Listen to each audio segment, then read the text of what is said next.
Hey everyone, and welcome back to Conspiracy Theory Declassified. Tonight we're peeling back the layers on a place you've probably heard of in whispers, a name that's become synonymous with shadowy elites and secret dealings, Bohemian Grove. Imagine a remote forest where for 2 weeks every summer the most powerful men on the planet, presidents, titans of industry, military leaders, gather to perform strange, robed rituals in front of a 40-foot stone owl. What really happens at this secretive summer camp for the world's most powerful men? Before we dive into the mystery, if you're as fascinated by the unknown as I am, please hit that like and subscribe button. It helps us find more stories that deserve to be told. Drop a comment below with a mystery you think is due for a new look. All right, turn down the lights, get comfortable, and let's begin our investigation. You're driving north of San Francisco, the California sun filtering down through a thick canopy of leaves. The roads become narrower, winding like serpents through the rolling hills of Sonoma County. Civilization begins to peel away. The strip malls and suburbs give way to vineyards, then dense, untamed forests. You find yourself on a stretch of road named the Bohemian Highway, and the air itself seems to change. It grows cooler, heavier, thick with the scent of damp earth and pine. Above you, ancient redwood trees, titans from another age, claw at the sky. Some of these trees were already ancient when the Roman Empire fell. They stand in silent judgment, their massive trunks forming a kind of natural cathedral, a place that feels sacred and deeply intimidating. This is the entrance to a world that, for all intents and purposes, isn't supposed to exist for people like you or me. This is the region that is home to Bohemian Grove. On paper, it's a simple, albeit exclusive entity. It's a 2,700-acre campground nestled on the banks of the Russian River, near the small, unassuming town of Monte Rio. This is a well-established fact. The property is owned by the Bohemian Club, a private, gentlemen-only arts club founded in San Francisco, way back in 1872. Every year, for the last 2 weeks of July, the club hosts its annual encampment. It's a retreat, they say, for its members to escape the pressures and burdens of their everyday lives, to reconnect with nature and to enjoy fellowship in the arts, a summer camp for the 1%. But when you start to look at who these members are, the placid description begins to fracture. You see, the guest list isn't just wealthy doctors and lawyers. It's a who's who of global power. Every Republican U.S. president since Herbert Hoover has been a member. You find names like Rockefeller, Morgan, Kissinger, Rumsfeld, Powell. You find the CEOs of the largest banks, oil companies, and defense contractors, media moguls, Supreme Court justices, and Ivy League university presidents. These are the men who command armies, who move markets with a single phone call, who write the laws that govern nations. And for 2 weeks a year, they disappear together into these woods. The official line is that business is strictly forbidden. The club's motto, which you see plastered around the camp, is, "Weaving spiders come not here," a line from Shakespeare's A Midsummer Night's Dream. It's a poetic way of saying, leave your deals and your worries at the gate. But the sheer concentration of power in one remote, heavily guarded location makes that motto feel less like a rule and more like a carefully constructed piece of misdirection. As you get closer, you start to see the signs of this hidden world. Unmarked turnoffs that lead into the darkness of the trees, fences topped with barbed wire, and subtle, yet unmistakable surveillance cameras peeking from behind the foliage. Local lore in Monte Rio is a tapestry of rumor and speculation. The town's economy is heavily dependent on the Grove. Many residents are hired as cooks, cleaners, and maintenance staff during the encampment, but they are bound by strict non-disclosure agreements, sworn to a secrecy that is passed down through generations. They might tell you stories, but always in hushed tones, always with a glance over their shoulder. They'll talk about the sounds that drift from the woods late at night, strange chanting music and what some have described as screams, though they quick to add it is probably just part of one of their theatrical plays. Herein lies a detail that speaks volumes about the nature of the club, a detail not often discussed. It's not just exclusive, it's dynastic. The waiting list to become a member of the Bohemian Club is famously said to be over 15 years long, with some claiming it's closer to 30. There's a persistent rumor that wealthy and powerful fathers will put their sons' names on the list shortly after they're born, securing a place for the next generation in this shadowy aristocracy. It suggests not just a network but a bloodline of power, an inheritance of influence passed down in the silent shadow of these ancient trees.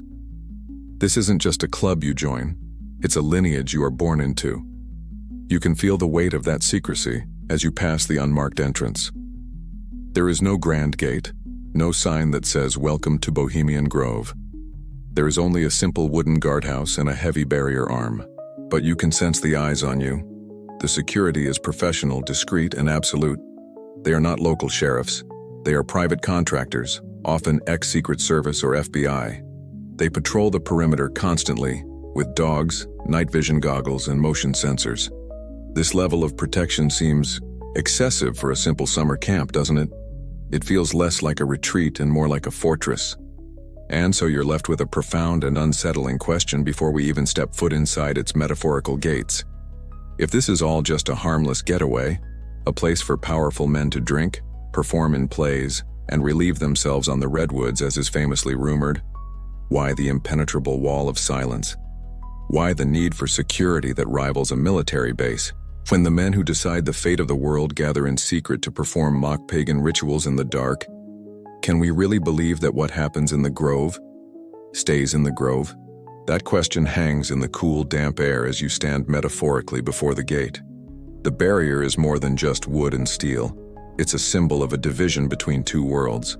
This is what insiders and critics alike have come to call the Redwood Curtain, a term that plays on the Cold War's Iron Curtain. It's a fitting name, suggesting a boundary that is both physical and ideological, designed not just to keep people out, but to keep a certain reality locked within. Let's try to peer through it.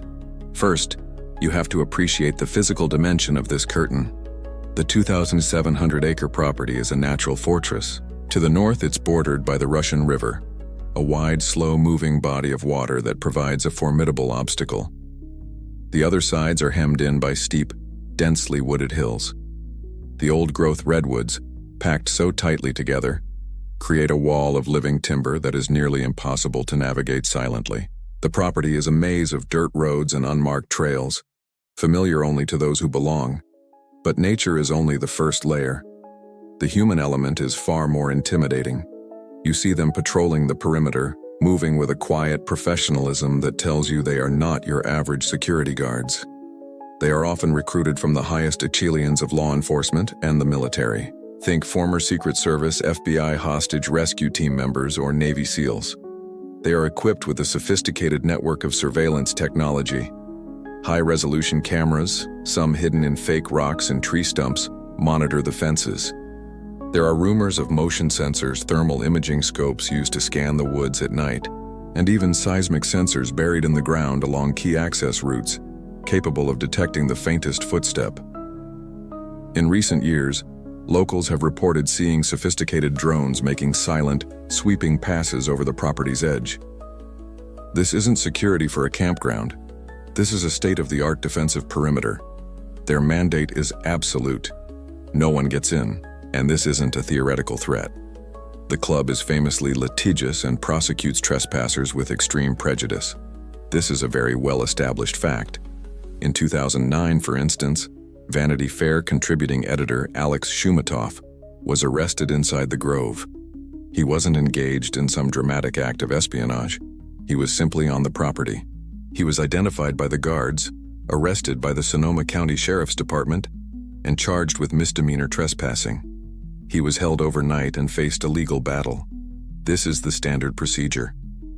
Anyone caught crossing that line is handed over to law enforcement and made an example of. The message is crystal clear. Curiosity is a crime here. But the Redwood Curtain's most effective components are not physical. They are psychological and social. Imagine you are a member. You've waited years, perhaps decades, for the privilege. Inside, you are surrounded by the very definition of the establishment. Your boss is here. The man who funded your political campaign is here. The chairman of the Federal Reserve, who controls the economy you operate in, is here. The unspoken oath of silence is the price of admission. To leak a conversation, to describe a ritual, to betray the trust of the Grove, it would be a form of class suicide. you would be ostracized from the very circles that grant you power and influence. The web of interlocking directorships, political appointments, and financial dependencies ensures compliance. The spiders, despite the motto, are already here. They've just woven their webs between the members themselves. This brings us to a more subtle, fringe theory about the Grove's security, that it's not just about keeping you out, but also about managing what happens inside. The theory posits the existence of unofficial minders. These are not guards, but veteran club members, deeply entrenched in the Grove's hierarchy. Their supposed role is to subtly guide and observe newer members or guests. They ensure that no one wanders into a private conversation they're not meant to hear, or enters a camp where a particularly sensitive discussion is taking place. It suggests a hierarchy within the elite, a series of concentric circles of trust. You may be in the Grove, but you may not be in the real Grove. This alleged internal policing would serve to protect the most vital secrets, not just from the outside world, but from the Grove's own less trusted members. This intricate system of control, physical, legal, social, and even internal, creates an information vacuum. The club itself almost never speaks to the media.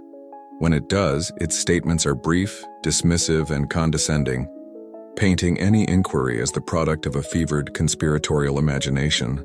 This strategic silence is a powerful weapon. It allows the most outlandish rumors to flourish, which in turn makes it easier for mainstream observers to dismiss the entire subject. By refusing to provide any reasonable explanation for their activities, they make any potential truth sound just as ridiculous as the most extreme fiction. They hide in plain sight by wrapping themselves in a cloak of perceived absurdity. So you are left staring at this invisible wall, a fortress built of wood, wire, money, and power. It protects a private space. Yes, but a private space where public figures make decisions of public consequence. It raises a deeply uncomfortable question about the nature of democracy and transparency. At what point does the right to privacy for a group of private citizens end, when those same citizens collectively control the public levers of global power, from politics and finance to media and defense? That question, of where a private man's rights end and a public figure's responsibility begins, is the very heart of the mystery. To truly grasp what's at stake behind that redwood curtain, you have to look past the trees and the fences, past the guards and the surveillance. You have to look at the men themselves, because a secret is only as important as the people who keep it, and the men of Bohemian Grove are the most important people on earth. You begin to understand the scale of it when you see the names, not just as individuals, but as a collective. It's a living, breathing organizational chart of American and, by extension, global power. Let's start with politics. Every single Republican president since Herbert Hoover has been a member of the Bohemian Club. Think about that. Richard Nixon, Ronald Reagan, Gerald Ford, George H.W. Bush, and George W. Bush all have walked these wooded paths. You can find a now famous photograph, a concrete and well-established fact taken at the Grove in 1967. It shows a smiling Richard Nixon and a relaxed Ronald Reagan deep in conversation. At the time, Nixon was a political outcast planning his comeback, and Reagan was the newly elected governor of California. Less than 2 years later, Nixon would be president, and 13 years after that, Reagan would follow him. The photo is a chillingly casual snapshot of future history being forged in the wilderness. The political roster extends far beyond presidents. You find a constellation of cabinet members, advisors, and strategists. Henry Kissinger, the architect of foreign policy for decades.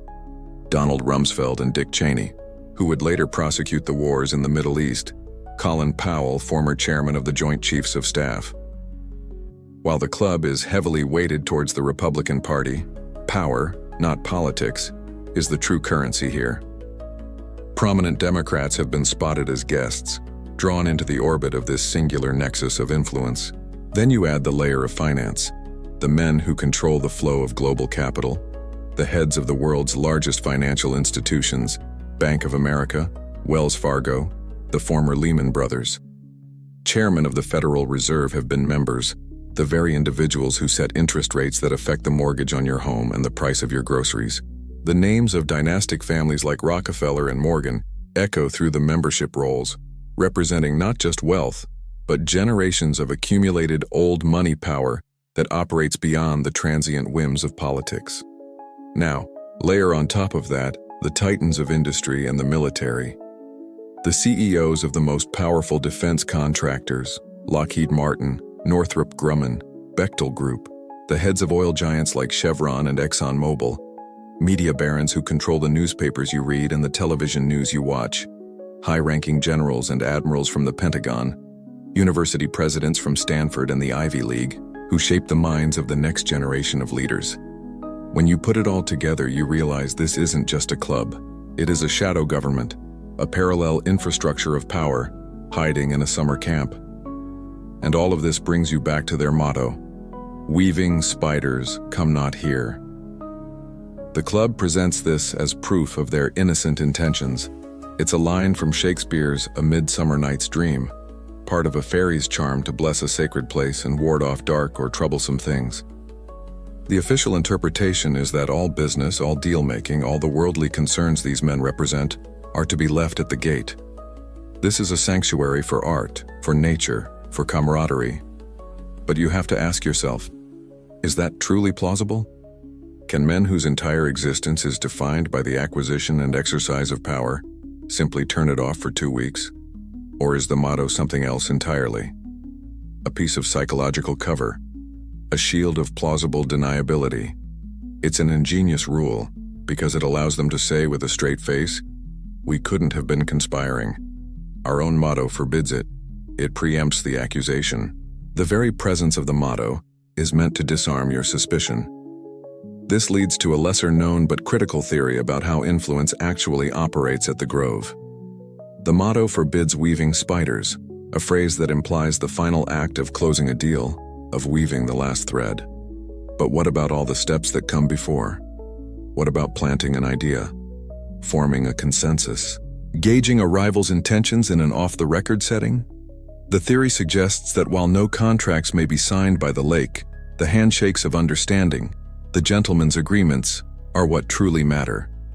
The Grove is not where the deal is formalized, but where it becomes inevitable. A policy decision that might face months of public debate in Washington can be quietly agreed upon in a single afternoon stroll through the redwoods, man to man, far from the prying eyes of the press and the public. Perhaps the greatest power of the Grove isn't even in these informal agreements.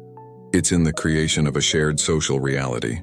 When the men who run your country, your banks and your media all relax together, drink together, and participate in strange rituals together, they develop a bond that transcends their professional roles. They cease to be mere colleagues or competitors and become fellow Bohemians. This shared identity fosters a powerful groupthink, an unspoken agreement on how the world should be run. So when you really think about it, does a conspiracy in the classic sense of men huddled in a room plotting even need to happen? Or does it emerge naturally from this unique environment? It forces you to ask a more fundamental question. When the line between a personal relationship and a professional alliance becomes this blurred, does a conspiracy even need to be formally planned?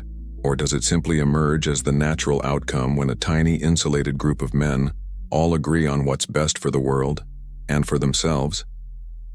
That question, of whether conspiracy is planned or simply emerges, is a modern one, born from the Grove's modern reputation. But to understand how this unique ecosystem of power even came to exist, you have to travel back in time. You have to pull your gaze away from the drone patrols and the ex-Secret Service agents and journey back to a San Francisco that smells of gold dust, salt water, and sawdust. A city rising from the mudflats, a Gilded Age boomtown on the edge of the continent, teeming with opportunists, tycoons, and, most importantly for our story, artists. The San Francisco of the 1870s was a place of raw, chaotic energy. It was a cultural frontier, home to writers who would define American literature. Figures like Mark Twain and Jack London were part of this vibrant, hard-drinking scene. In this world, a group of journalists, poets, and performers felt like outsiders. They saw the new wealth of the railroad and mining barons as crass and materialistic. They yearned for a space where wit and talent mattered more than the size of one's bank account. They called themselves Bohemians, embracing the romantic ideal of the starving artist. dedicated to beauty and truth in a world obsessed with profit. And so, in the spring of 1872, this group of journalists, led by staffers from the San Francisco Examiner, officially formed the Bohemian Club. This is the well-established history, the club's official origin story. Its founding members were not presidents or bankers. They were theater critics, poets, sculptors, and musicians. Their original purpose was simple, and by all accounts, sincere: to create a private haven where they could enjoy each other's company, share their work, and escape the rigid expectations of society. The only currency for entry was supposed to be talent. The first official outdoor encampment, the event that would evolve into the spectacle we know today, took place in 1878. You have to picture it: a small group of men with bedrolls and bottles of whiskey, camping under the redwoods in Marin County. Not the sprawling Sonoma estate of today. They called it the Midsummer High Jinks. It was an informal, rowdy affair. They recited poetry, sang songs, and put on a satirical play around a campfire. It was a genuine escape, a brief return to a kind of primal masculine freedom, far from deadlines and creditors. But here you find the fatal flaw, the critical turning point in the club's story. Artists and journalists are rarely rich. Maintaining a clubhouse in an expensive city and funding even a modest annual camping trip required money they simply didn't have. So, they made a fateful compromise. They began to admit a limited number of men of affairs as honorary members. These were the wealthy businessmen and financiers who, while not artists themselves, appreciated the arts and enjoyed rubbing shoulders with the city's creative talent. They became the patrons, the financial backbone of the club. It was a practical solution, a Faustian bargain that would fundamentally and permanently alter the club's DNA. Over the next 2 decades, the balance of power began to shift, slowly at first and then with unstoppable momentum. The patrons, with their deep pockets and influential connections, began to dominate the club. The membership criteria subtly changed. Wealth and status became just as important, if not more so, than artistic talent. The club grew larger, richer, and more exclusive. The authentic Bohemians, the ones for whom the club was founded, found themselves becoming a minority in their own home. They were now the performers, the court jesters for the new kings of industry and politics who now paid the bills. This dramatic transformation from an artist collective to a plutocrat's playground wasn't without its critics from within. One of the club's most famous early members was the writer Ambrose Bierce, a brilliant and deeply cynical satirist. He grew to despise what the club was becoming. This brings us to a lesser-known detail, a dark footnote in the club's history. Bierce famously defined the word Bohemian in his satirical masterpiece, The Devil's Dictionary, as a person with a talent for frivolity and no talent for the violin. It was a direct jab at the wealthy, untalented men who were taking over his club. Bierce's story ends in mystery. He vanished in Mexico in 1913, presumed to have been killed during the Revolution. While there is no evidence to support it, a whisper of a fringe theory has persisted over the years, that Bierce's vocal disillusionment and his sharp-tongued contempt for the powerful new members of the club might have made him enemies who played a role in his disappearance.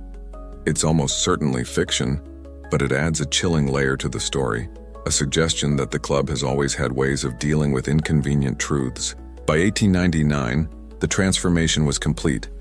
The club had amassed enough wealth to purchase the 2,700-acre property in Monte Rio, the permanent home we know today as Bohemian Grove.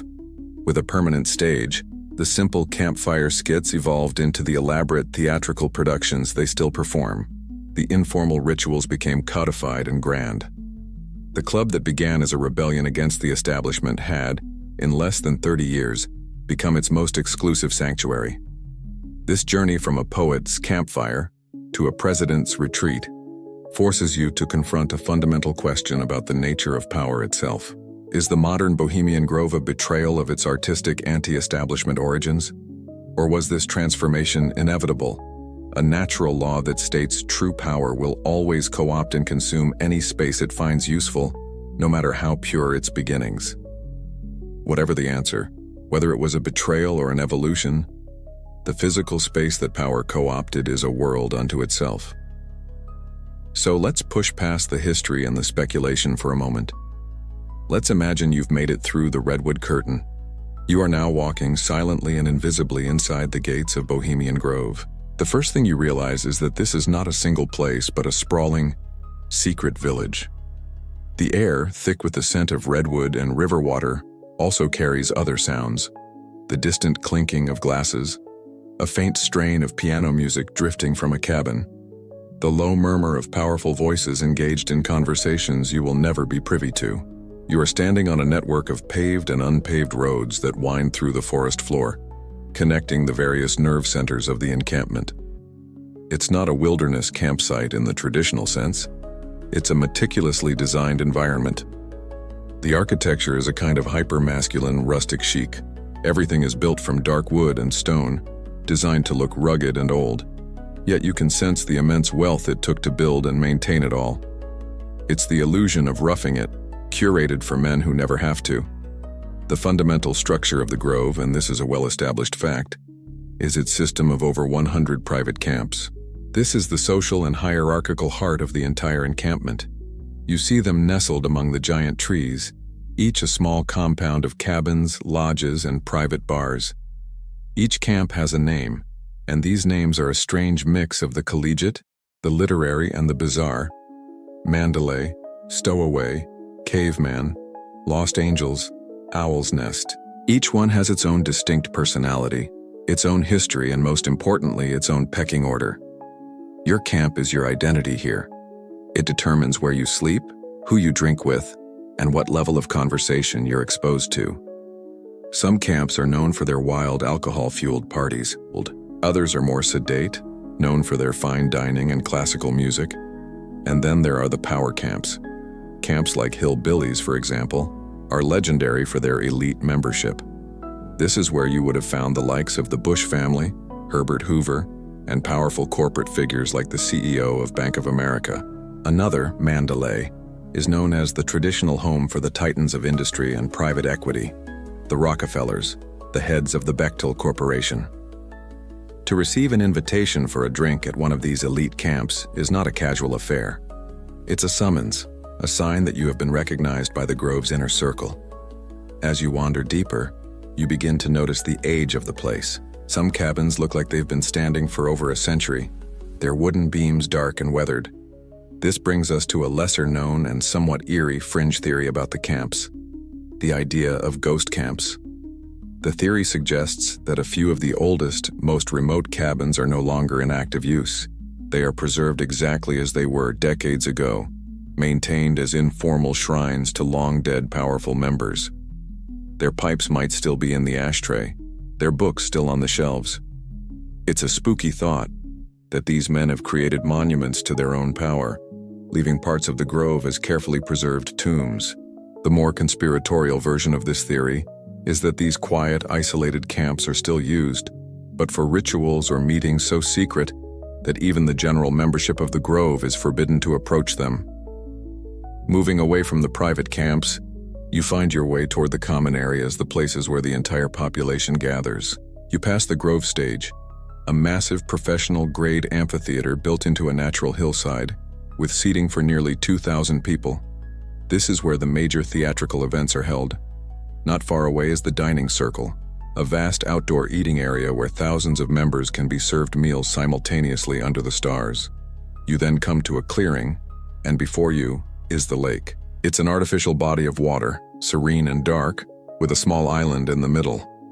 A wooden footbridge leads to a dock where the famous lakeside talks are given. The entire setting is unnervingly perfect, like a landscape painting of some idyllic masculine paradise. But you know this isn't the true center of the Grove. You follow a path that leads away from the lake, deeper into a particularly dark and ancient stand of redwoods. The temperature seems to drop. The ambient sounds of the camps fade away, replaced by an expectant silence. The path opens into a natural bowl, and there, at the edge of the lake, you finally see it. The Owl Shrine. It's shocking, even when you're expecting it. It is a 40-foot-tall statue of an owl, fashioned from concrete and steel. It's not a graceful, wise-looking creature. It is brutish, heavy, and primitive. Moss and lichen cling to its surface, giving it the appearance of some long-forgotten pagan idol. Its eyes are hollow and seem to watch you from the shadows.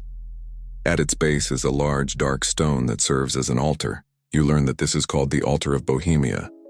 You notice that the acoustics in this natural amphitheater are strange, and you remember reading that hidden speakers are wired throughout the surrounding trees to broadcast the sounds of the rituals performed here. This is the profane cathedral of the grove, its true spiritual center. As you stand in the shadow of this strange, brutish idol surrounded by a compound that is part rustic village and part pagan temple, you have to wonder, what does this place's very design, its deliberate structure from the social camps to this central sacrificial altar, tell us about the true priorities and beliefs of the men who built it? The answer to what this place's design tells us begins to unfold on the first Saturday night of the encampment. You watch from a hidden vantage point as the sun bleeds away behind the massive trees, plunging the grove into a profound darkness. The air grows cold, carrying the scent of wood smoke in the river. In the gloom, you see them begin to gather, hundreds, and then thousands of men, the same sober-faced men you see on television leading nations and corporations, make their way to the shores of the lake. They find their seats in the great amphitheater of the hillside, their faces illuminated by the flickering orange glow of torches. A heavy, expectant silence falls over the crowd. Then, it begins. From the darkness across the lake, you hear the mournful sound of a funeral dirge. A procession emerges from the woods, their figures silhouetted against the torchlight. They are dressed in elaborate, colored robes, some red, some black, some silver, with pointed hoods that conceal their faces. These are the priests and acolytes of the ceremony, members chosen for the honor of performing in this opening night ritual. The fact that this ceremony, officially titled the Cremation of Care, happens every single year, as the formal opening of the encampment is the bedrock, well-established fact of the entire Bohemian Grove mystery. It is their most sacred and guarded tradition. As the robed figures take their places around the great owl shrine, your attention is drawn back to the water. A small, primitive boat, like a funeral barge from a forgotten mythology, is being slowly poled across the black surface of the lake. Aboard the boat lies a small, shrouded body, an effigy, crudely fashioned to look like a human form, bound in black cloth. This is the effigy of dull care. In the lore of the ceremony, this is a creature, a demon, that plagues the hearts of great men. It is the embodiment of all their worldly worries, their deadlines, their stock portfolios, and perhaps their consciences. Tonight, it is the designated scapegoat. The boat reaches the shore, and the effigy is carried in a solemn procession to the altar of Bohemia, at the base of the giant owl. The high priest, a figure in a magnificent silver and red robe, steps forward and begins to speak, his voice amplified through the hidden sound system, echoing through the silent forest. The ceremony is a meticulously scripted play, its words honed for over a century. The priest addresses the assembled Bohemians, speaking of the burden of care.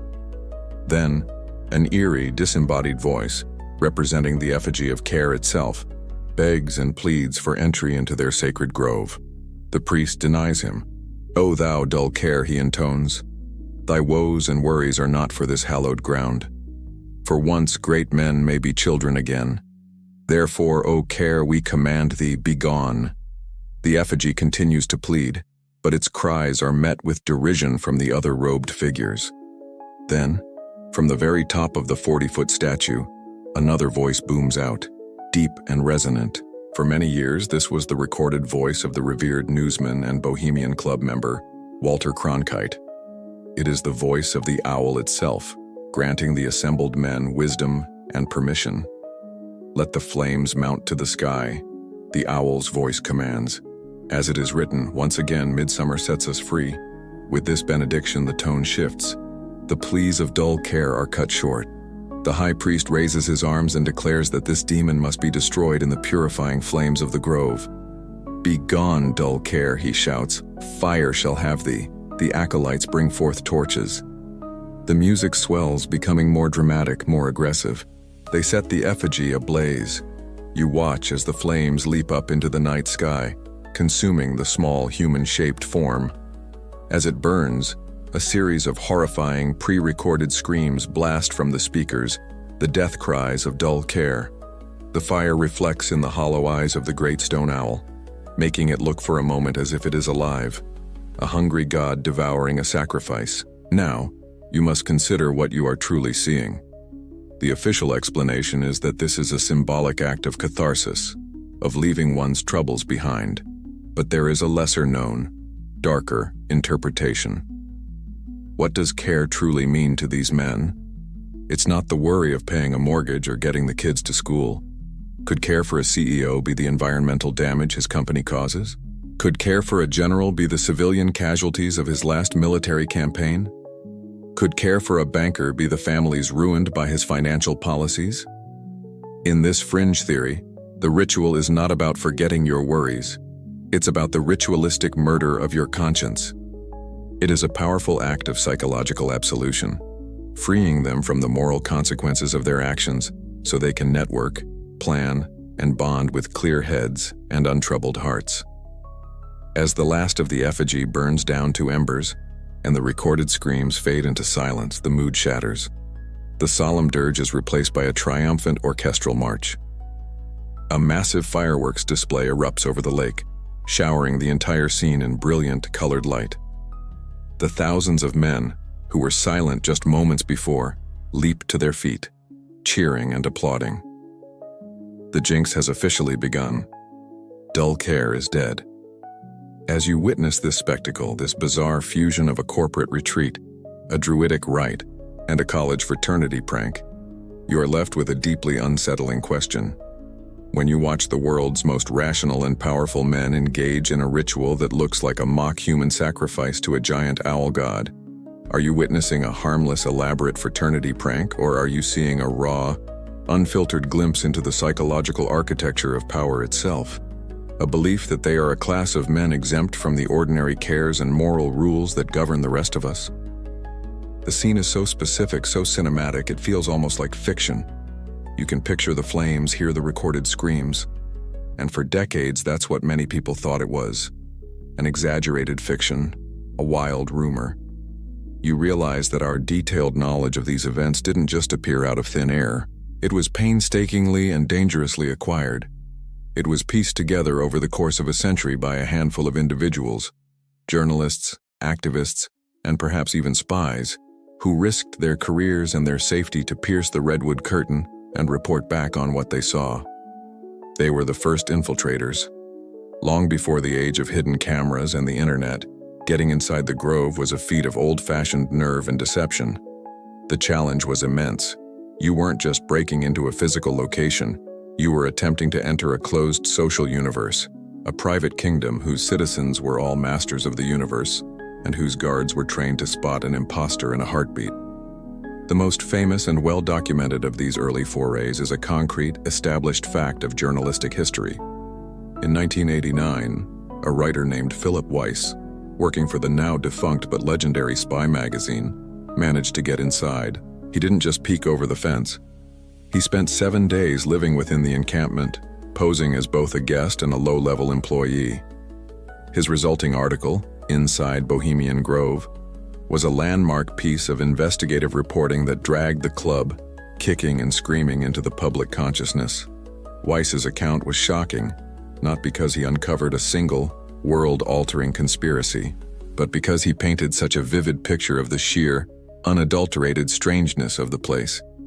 He described the relentless bonhomie, the endless supply of alcohol, and the bizarre sight of titans of industry and politics stumbling through the woods, drunk, telling crude jokes. He confirmed the long-standing rumor of members indiscriminately urinating on the ancient redwood trees, a practice so common it was seen as a kind of cherished tradition, a primal act of marking one's territory. He saw powerful men acting like overgrown fraternity boys, their power and prestige temporarily dissolved in a haze of expensive liquor and forced camaraderie. Most importantly, Weiss witnessed the cremation of care firsthand. His detailed description of the robed priests, the burning effigy, and the booming voice from the owl confirmed what had previously been only whispered about. He captured the profound cognitive dissonance of the event, the sight of men who prided themselves on their rationality and pragmatism participating in what looked for all the world like a bizarre pagan rite. His report didn't expose a plot to take over the world, but it did expose the deeply strange psychological culture of the men who already ran it. But Weiss was not the first. He stood on the shoulders of earlier, often forgotten crusaders.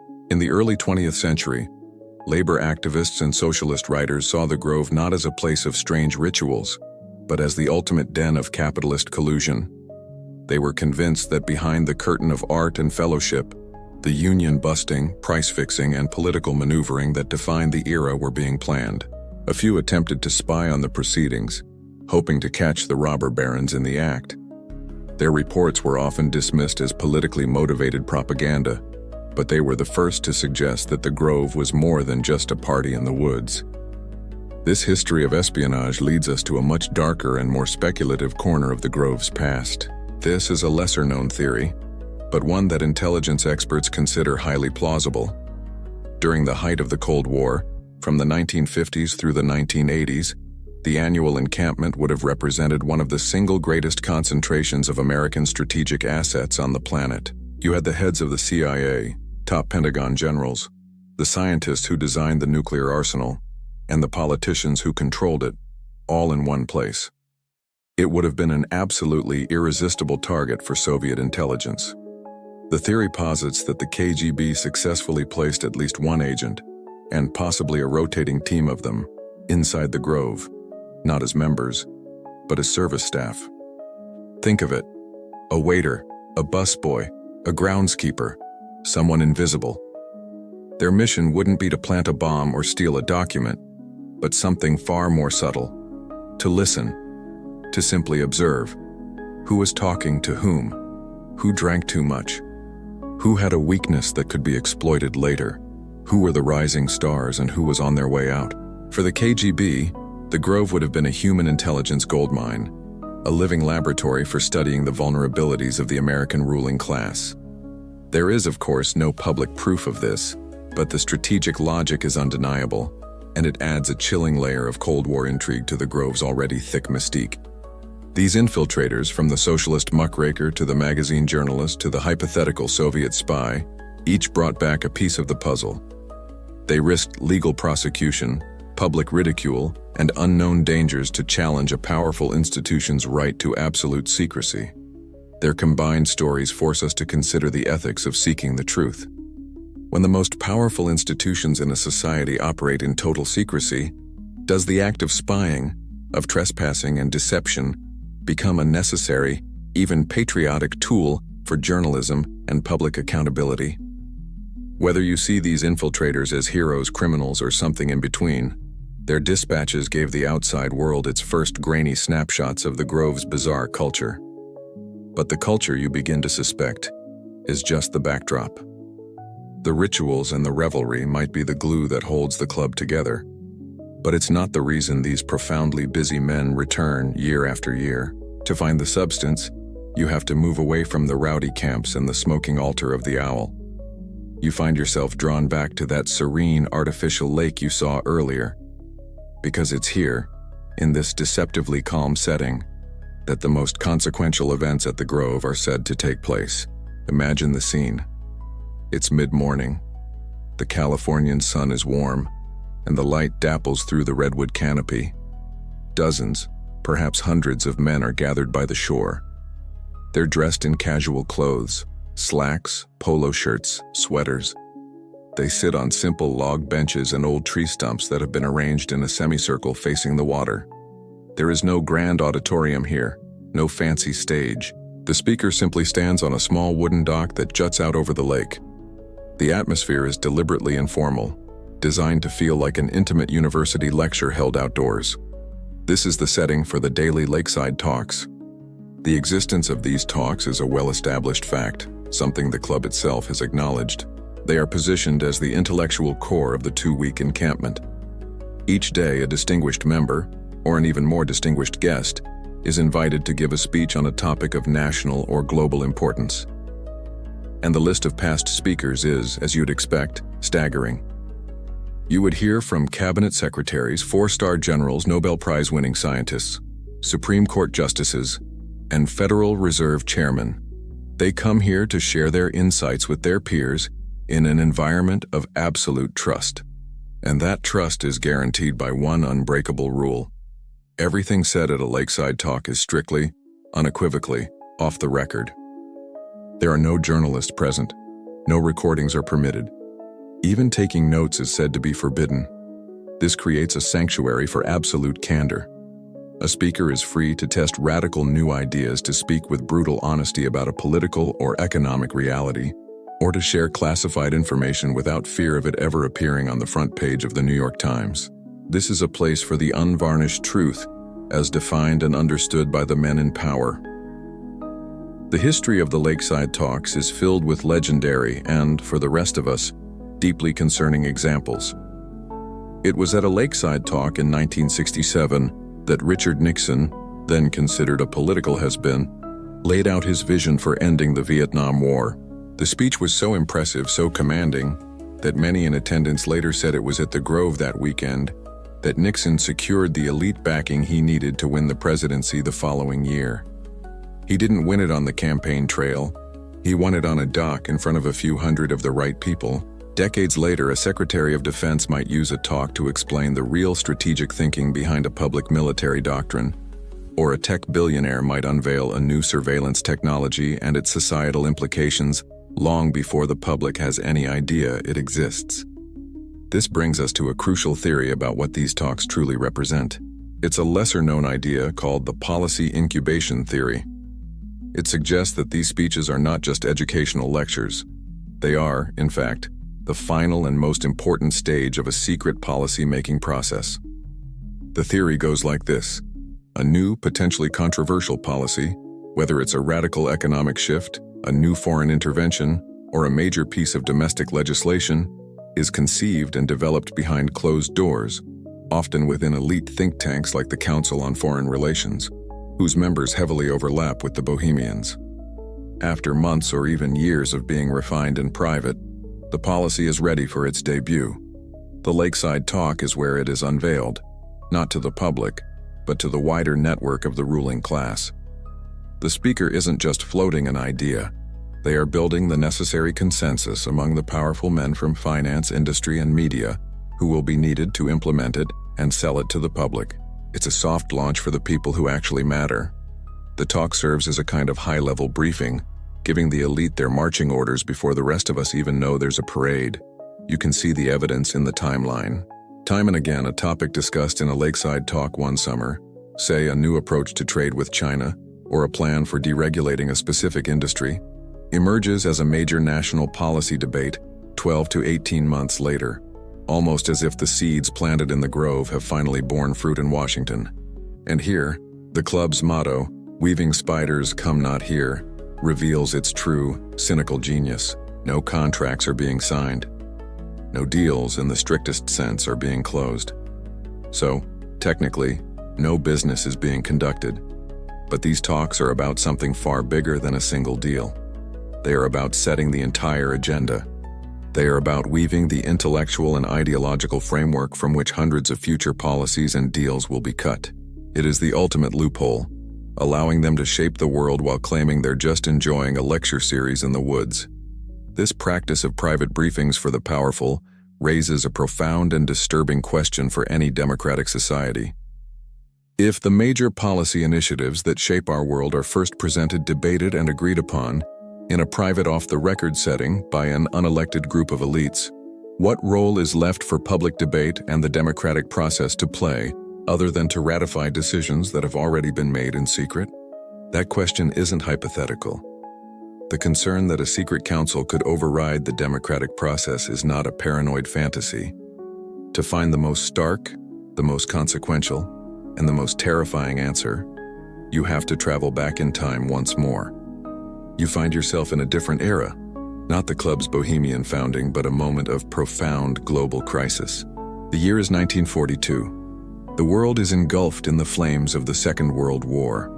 America is reeling from the attack on Pearl Harbor, and in the secret laboratories of Germany, Britain, and the United States, physicists are locked in a desperate, theoretical race to unlock the power of the atom. In this atmosphere of existential urgency, a meeting was convened. But it didn't take place in a fortified bunker in Washington, D.C. or at a military base. It took place in the serene, isolated sanctuary of Bohemian Grove. This was not the usual July encampment. This was a special gathering, a strategic planning session held in September, with a very specific and terrifying agenda. At the center of this meeting was one of the Grove's most influential members, a man named Ernest O. Lawrence. He was a Nobel Prize-winning physicist, the inventor of the cyclotron, and the head of the radiation laboratory at the University of California, Berkeley. He was one of the key scientific minds pushing for the development of an atomic weapon, and he used his connections as a proud Bohemian to gather the other necessary players under the cloak of the Grove's secrecy. You have to picture who else was there, sitting on those same log benches by the lake. There were other top scientists like Arthur Compton and Harold Urey, also Nobel laureates, who were leading other parts of America's fragmented and often competing nuclear research programs. There was James B. Conant, the powerful president of Harvard University and the chairman of the National Defense Research Committee, the government body overseeing wartime science. There were high-ranking military officials and key figures from the major industrial and engineering corporations, companies like Bechtel, with deep, long-standing ties to the Bohemian Club, who would be needed for the monumental construction effort to come. What happened next is not a conspiracy theory. It is a well-documented historical fact, confirmed in the biographies of the men who were there, and in the official histories of the U.S. atomic program. In this quiet, rustic setting, these leaders of science, government, industry, and the military hammered out the organizational plan for what would become the Manhattan Project. They made the pivotal decision to take the atomic research out of the hands of bickering university committees and consolidate it into a single, colossal, top-secret military-industrial enterprise. They were, in effect, designing the corporate and military flowchart for building the atomic bomb. Imagine it. You are standing there, a silent witness, as these men in their casual attire stroll by the lake, discussing isotope separation and fast neutron calculations. They are sitting under the shade of redwood trees that have stood for 2,000 years, calmly contemplating a weapon that could vaporize a city in 0.002 of a second. The profound, terrible irony of the setting is overwhelming. This place, supposedly dedicated to art, nature, and the casting off of dull care, became the incubator for the single greatest care our species has ever known, the specter of nuclear annihilation. This leads us to a lesser-known but critical insight into the Grove's function. The theory isn't that a cabal of bohemians decided to build a bomb, but that the culture of the Bohemian Club itself was an essential tool. The pre-existing infrastructure of absolute secrecy and the deep-seated trust between men from vastly different fields, science, industry, military, and politics, made the Grove the perfect and perhaps only environment where such a sensitive and monumental undertaking could be planned. The candid conversations required to merge these competing interests would have been impossible in a formal, leak-prone Washington meeting. The U.S. government, in essence, leveraged a private club's code of silence as an instrument of national security. The Grove wasn't just the location of the meeting. Its very nature as a secretive elite network was a key component in the weapon's creation. The meeting was a resounding success. The disagreements were smoothed over, the path was cleared, and the plan was set. Soon after they left the woods, President Roosevelt gave his final approval, and the Manhattan Project was officially born under the command of General Leslie Groves. 3 years later, a B-29 bomber named the Enola Gay flew over the city of Hiroshima, and the world was changed forever. The atomic age was conceived in a very real sense at Bohemian Grove. The decisions made in secret in that forest still echo today, shaping global geopolitics and holding the entire planet in a delicate balance of terror. This one historical event provides the ultimate, undeniable proof of the Grove's real-world power. It demonstrates that this is not just a place where powerful men unwind, but a place where the course of human history can be fundamentally and irrevocably altered. Knowing that the blueprint for the most destructive weapon in human history was formulated in this private club, hidden in the woods, can we ever again afford to dismiss what happens at Bohemian Grove as just harmless fun? And what other world-changing decisions might have been made in that same atmosphere of secrecy, whose consequences we are living with today? without ever knowing their true origin. Whatever secrets the grove holds, whatever world-altering decisions have been made in its quiet shadows, one silent, unblinking figure has stood witness to them all.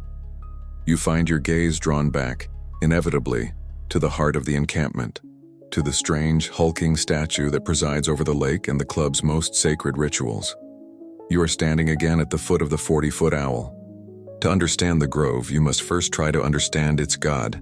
Its official name is the Owl Shrine, and the Bohemian Club has a very clear, very respectable explanation for its existence. This is the well-established fact, the story they tell themselves and any outsider who asks. The owl, they say, is the owl of Minerva.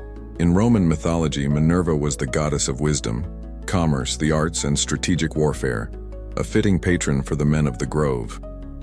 Her sacred animal was the owl, a creature that could see in the dark, a symbol of knowledge and clarity. The club's explanation goes even deeper, into the realm of philosophy. They often cite a famous line from the German philosopher Georg Wilhelm Friedrich Hegel: "The owl of Minerva spreads its wings only with the falling of the dusk." The meaning is subtle and profound. Wisdom is not about predicting the future, but about understanding events only in hindsight, after they have already taken place. The owl represents the quiet, after-the-fact contemplation that is necessary for true understanding. Seen in this light, the entire grove is a sanctuary for this kind of reflection. The cremation of care is simply a theatrical way of clearing one's mind to make room for this higher wisdom. It's a sophisticated, classical, and entirely plausible explanation. It wraps the entire endeavor in a respectable cloak of Western philosophical tradition. But you look up at the statue, you see the crude, almost brutish way the concrete is formed. You see the hollow, menacing eyes. You remember the dark ritual performed at its feet, the robed figures, the funeral barge, the burning effigy letting out recorded screams. And you have to ask yourself, does that truly feel like a calm, philosophical reflection on wisdom? Or does it feel like something else? Something older, darker, and far more primal? This is where you encounter the pervasive and deeply disturbing conspiracy theory surrounding the owl. The theory claims this statue does not represent Minerva at all. It is an effigy of a much more ancient and terrible entity, the Canaanite deity known as Moloch. You have to reach back into the bleakest pages of the Old Testament to understand the horror this name invokes. Moloch was a god worshipped by some of the neighbors of the ancient Israelites.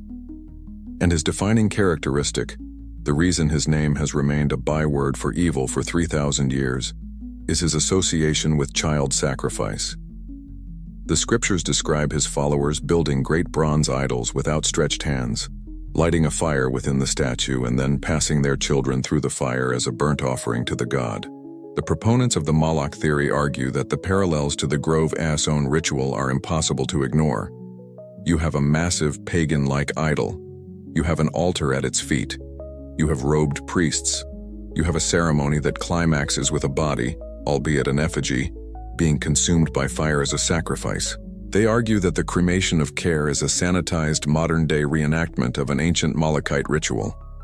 The name may have been changed to Minerva to make it palatable to a modern audience, but the core elements of the pagan rite remain intact. This brings us to a lesser-known, more nuanced detail in this symbolic battle. The specific type of owl depicted might be a clue. The classical owl associated with Minerva, or her Greek counterpart Athena, is typically a small, wise-looking species. The hulking, aggressive-looking statue at the grove, however, more closely resembles a great horned owl, a powerful nocturnal predator.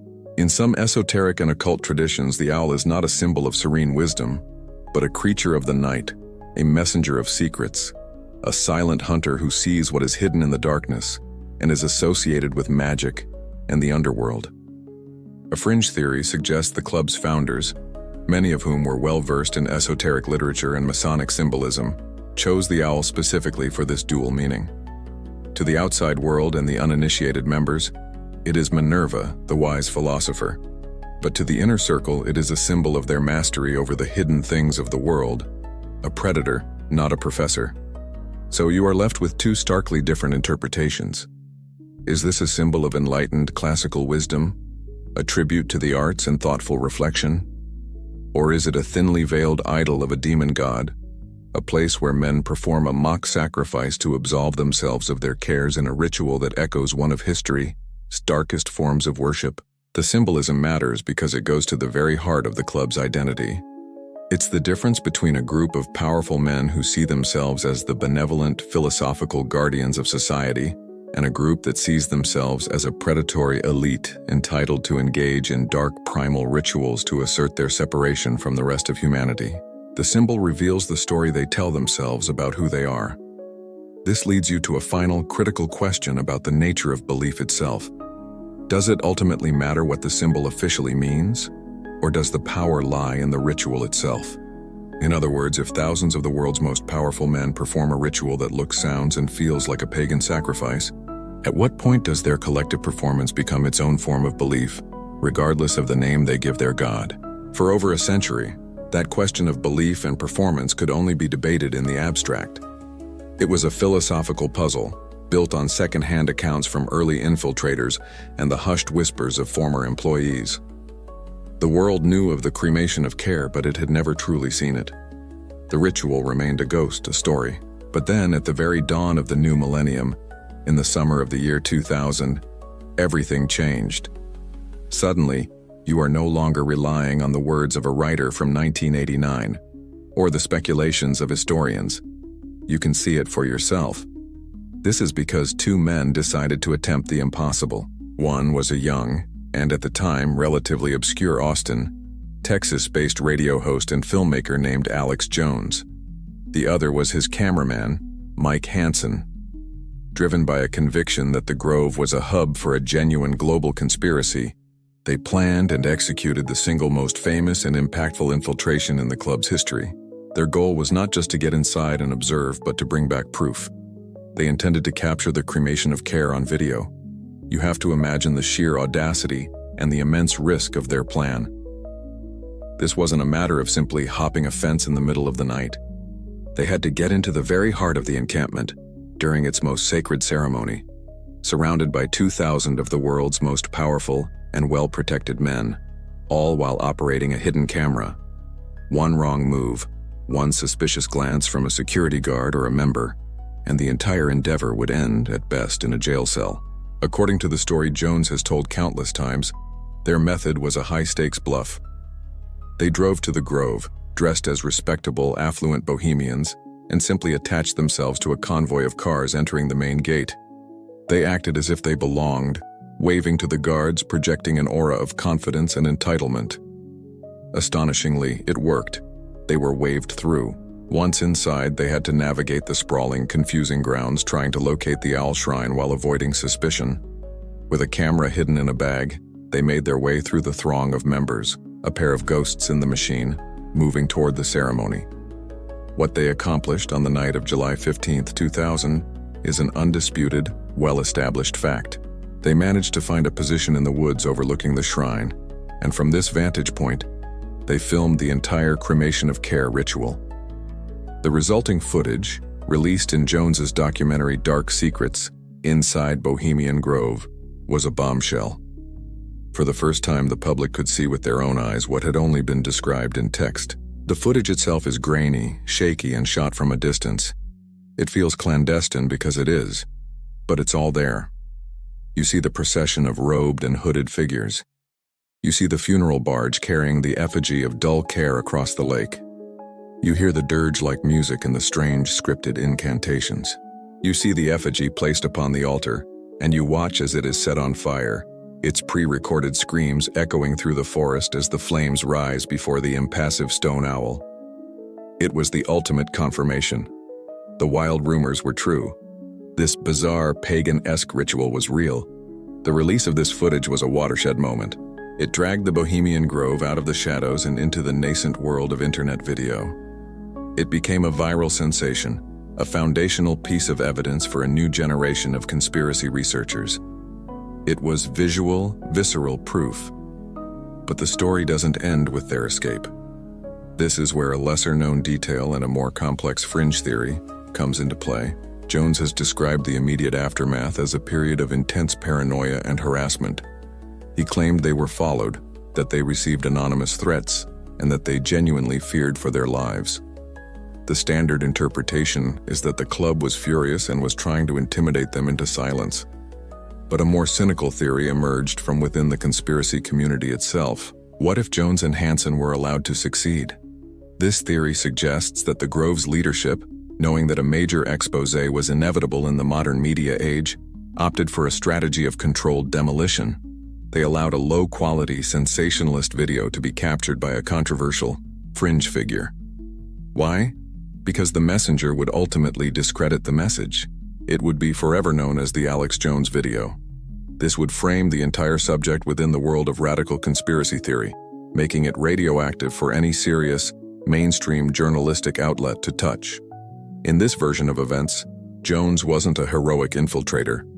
He was an unwitting pawn, used by the Grove to inoculate itself against a more damaging and credible investigation. This, of course, complicates the legacy of the Jones tapes. Alex Jones would go on to become one of the most polarizing and controversial figures in American media, and his subsequent reputation has forced many to reevaluate his early work. For his detractors, his involvement taints the evidence. For his supporters, the Bohemian Grove footage remains the foundational truth. The moment he pulled back the curtain and showed the world the dark, theatrical heart of the global elite. This complex situation presents you, the observer, with a profound dilemma about the nature of evidence itself. When the only visual proof of a powerful group's secret ritual is captured by a highly controversial figure, how do you separate the evidence itself from the narrator who is presenting it?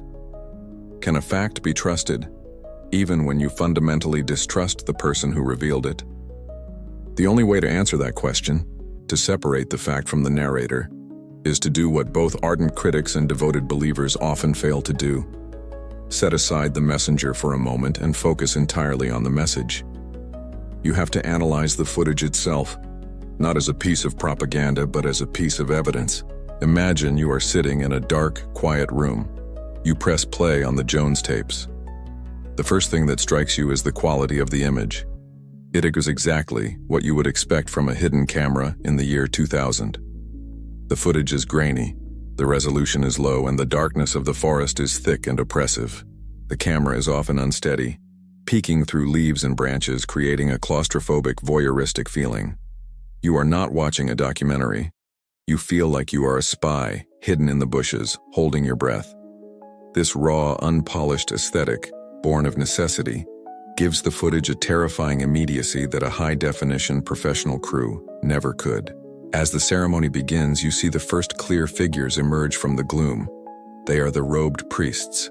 Your analytical eye kicks in. You notice the details of their costumes. They are not simple bed sheets. These are tailored, theatrical garments. There are deep reds, solemn blacks, and the high priest is adorned in a shimmering silver and red robe that catches the torchlight. The pointed hoods they wear are uniform and well-constructed. This isn't a clumsy last-minute affair. This is a performance with a serious costume department. The level of production value is immediately apparent. Then, you see the funeral barge on the lake. It is pulled by two figures in dark robes looking for all the world like Charon, the ferryman of Hades, guiding a soul to the underworld. The camera zooms in shakily on the effigy of dull care. It's a small, pathetic-looking bundle, but its symbolic weight is immense. As it's brought to the altar, the audio, which has been mostly ambient noise, suddenly becomes critical. You begin to hear the scripted dialogue, and here, a well-established fact comes into play. Over the years, partial scripts of the ceremony have been leaked, and the words you hear coming through your speakers match those texts almost perfectly. A tinny, pre-recorded voice representing dull care begins to plead. "I am dull care," it cries out. "For once I command thee, let me enter thy grove of fellowship." The high priest responds, his voice a theatrical boom, amplified by the hidden speakers. "It is not for thee to command," he declares. "Again, thou mocker of the flame, we do command thee, be gone." The language is deliberately archaic, designed to sound like a sacred text, and then you hear it. The famously deep, authoritative, and utterly surreal voice of Walter Cronkite, the most trusted man in America, emanating from the stone owl, giving his blessing to the proceedings. The juxtaposition is profoundly jarring. Now you come to the climax of the footage. You watch as the priests approach the effigy with their torches. The camera holds steady for a moment as the fire catches. The flames are not small. They erupt, engulfing the effigy in a brilliant orange pyre. And then, the most disturbing element of all, the screams. The audio track is filled with a high-pitched, sustained scream, clearly artificial but designed to mimic human agony. It is a calculated, theatrical effect, and perhaps the most psychologically potent moment of the entire ritual. It transforms the burning of an object into the visceral experience of killing a living thing. As you focus on the chaotic scene, a lesser-known detail, a fringe observation emerges from the grainy footage. You notice other figures, younger men, who are not members in elaborate robes but are dressed in simpler costumes, acting as torchbearers and stagehands. In some of the leaked Grove literature, these figures are poetically referred to as hamadryads or wood sprites. They are, in reality, Grove employees, often local college students hired for the summer. A disturbing theory surrounds them, that these young, impressionable men are being systematically exposed to these bizarre elite rituals. Are they being vetted, desensitized, initiated into a world of secrecy and power? The footage doesn't answer this, but their silent, subservient presence around the edges of this strange ceremony adds another layer of profound unease. Finally, the footage captures the ritual's aftermath. As the screams fade and the effigy turns to ash, the somber music cuts out, replaced by a triumphant march. Fireworks explode over the heads of the crowd. You can hear the distant but distinct sound of 2,000 powerful men cheering and applauding. The mood has been masterfully manipulated, from funereal dread to cathartic ecstasy in a matter of minutes. After watching this ritual unfold, a meticulously produced piece of theater that combines elements of a funeral, an exorcism, and a sacrifice, you are forced to move beyond the question of what it is and ask why it is. Why would a group of the world's most pragmatic and powerful men feel the need to perform a ritual of such strange, violent, and overtly pagan symbolism year after year? That question, the why, is the absolute crux of the entire mystery. Why this ritual? Why this symbolism? Why this secrecy? And before you venture any further into the dark woods of conspiracy and speculation, you must stop. You are obligated, as a rational investigator, to listen to the official answer. You must now consider the defense of the Bohemian Club, an explanation that is, on its surface, both simple and entirely reasonable. You must, for a moment, try to see the Grove not through the grainy lens of a hidden camera, but through the eyes of a member.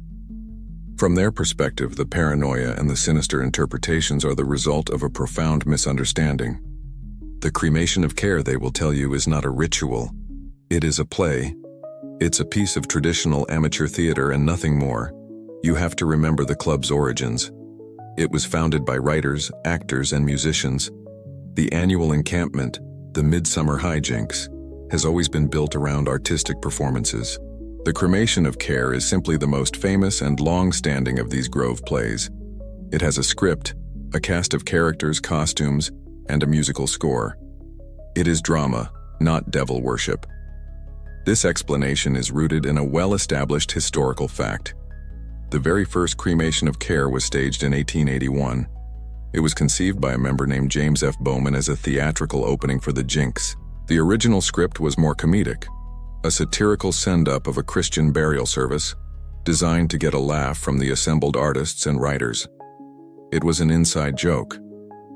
Over the decades, it became more serious, more dramatic, and more spectacular, but its core DNA, they insist, has never changed. It is a work of art, a performance. To interpret it as a genuine religious ceremony is, in their view, willfully ignorant of the club's artistic context. Furthermore, they argue, it is a matter of tradition. For over 140 years, this ceremony has been passed down. For a member, participating in it is to connect with the generations of Bohemians who came before. It's a rite of passage, a shared experience that binds them to the club's long and storied history. You can think of it like the strange traditions of a college fraternity, or the symbolic rituals of the Freemasons. Described out of context to an outsider, these events can sound bizarre or even sinister, but to the initiated, They are simply cherished customs, bonding exercises steeped in the history of the organization. The defenders of the Grove would also tell you that you are missing the point. It's supposed to be a little silly. It is, at its heart, a form of release for men who spend the other 50 weeks of the year shouldering immense responsibility. For 2 weeks, the president, the general, and the CEO get to be actors in a grand, ridiculous play. They get to shed the crushing weight of their public personas and engage in something primal and theatrical. The mock seriousness is the whole point. It's a form of escapism, a chance to be a child again in a secret treehouse far from the pressures of the adult world. It's frat boy antics on a lavish budget.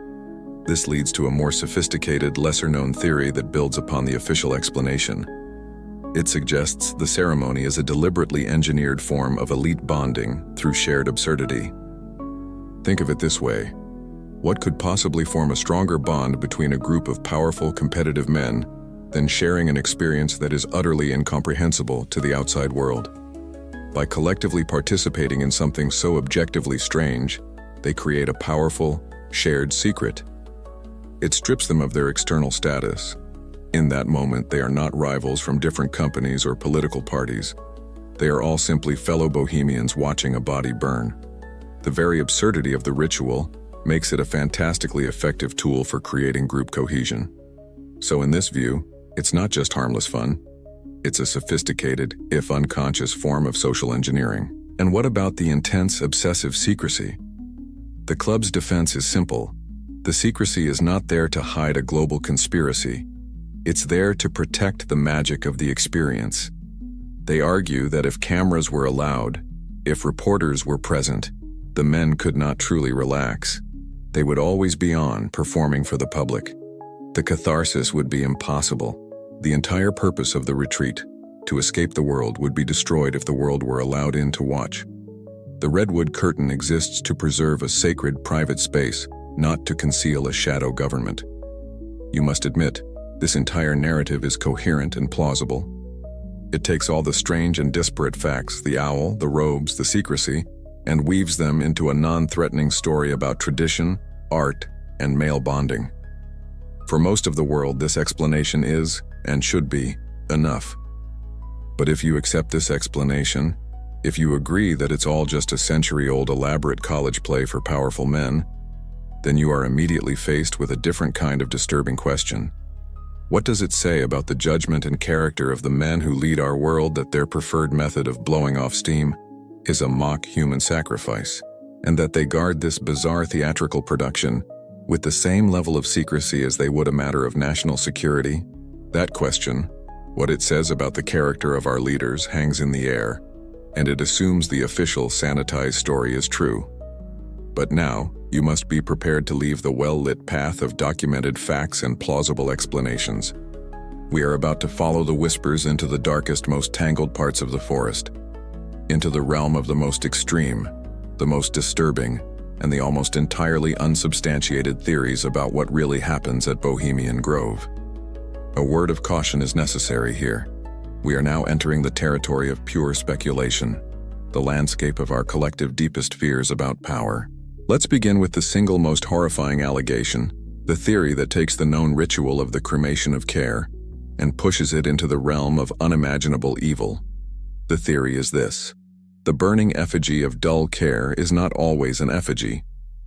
The rumor, which circulates in the darkest corners of the internet and in the most conspiratorial literature, is that on certain occasions, for the most elite members of the inner circle, a real human sacrifice is performed.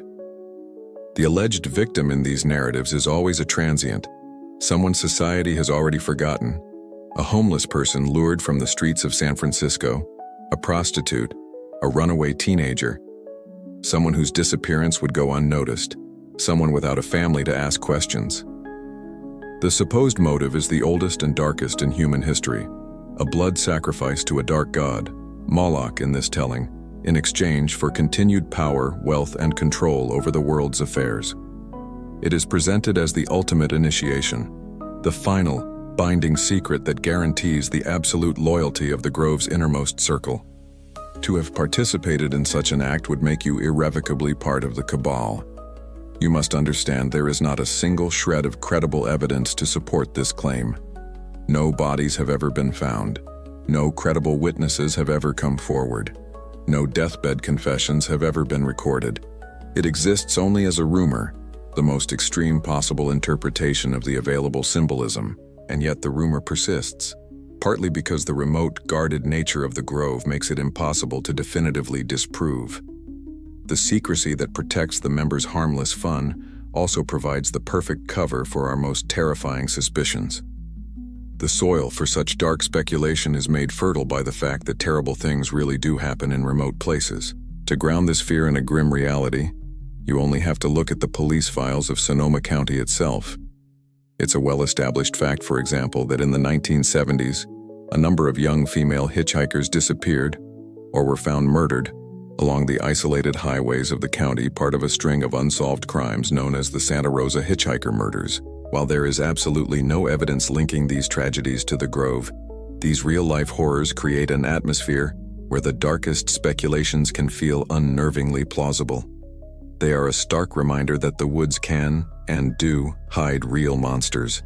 Beyond the ultimate horror of human sacrifice, you find other, slightly less extreme, but still deeply disturbing theories. You hear whispers of rampant sexual debauchery, far beyond the drunken antics described by Philip Weiss. These are stories of busloads of high-end prostitutes being secretly brought into the all-male encampment. These rumors escalate into claims of ritualized orgies, sometimes involving powerful hallucinogenic drugs designed to break down all psychological barriers and create a state of collective consciousness, a practice not dissimilar to rites described by infamous occultists like Aleister Crowley. Venturing even further into the paranormal, you find theories that the Grove is a site for demonic summoning. In this view, the Owl Shrine is not merely an idol, but a powerful antenna, a focal point for occult energy. The cremation of care is not a play, but a genuine magical rite intended to open a portal, to summon non-human entities from which the members receive information, inspiration, and marching orders. This is where the Bohemian Grove conspiracy intersects with the worlds of ufology and the paranormal, suggesting the club's power is not just terrestrial, but perhaps extraterrestrial or interdimensional. Within this world of occult speculation lies a lesser-known but fascinating theory that focuses on the idea of effigy magic. This is a real concept found in many folk magic and pagan traditions, where an action performed on a doll or an image is believed to cause a corresponding effect in the real world.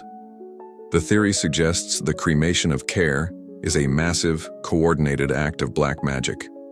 By ritually and violently killing the effigy of care, which can be interpreted as conscience, public opinion, or moral restraint, the members are performing a spell to magically neutralize these forces in their real lives.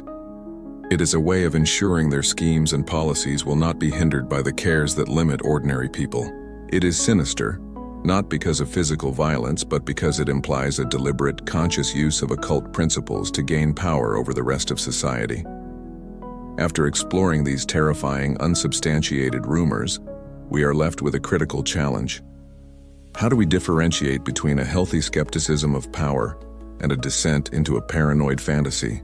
And more importantly, does the Grove's own obsessive secrecy deliberately blur that line, creating the perfect dark canvas onto which we project our deepest fears about the people who rule us?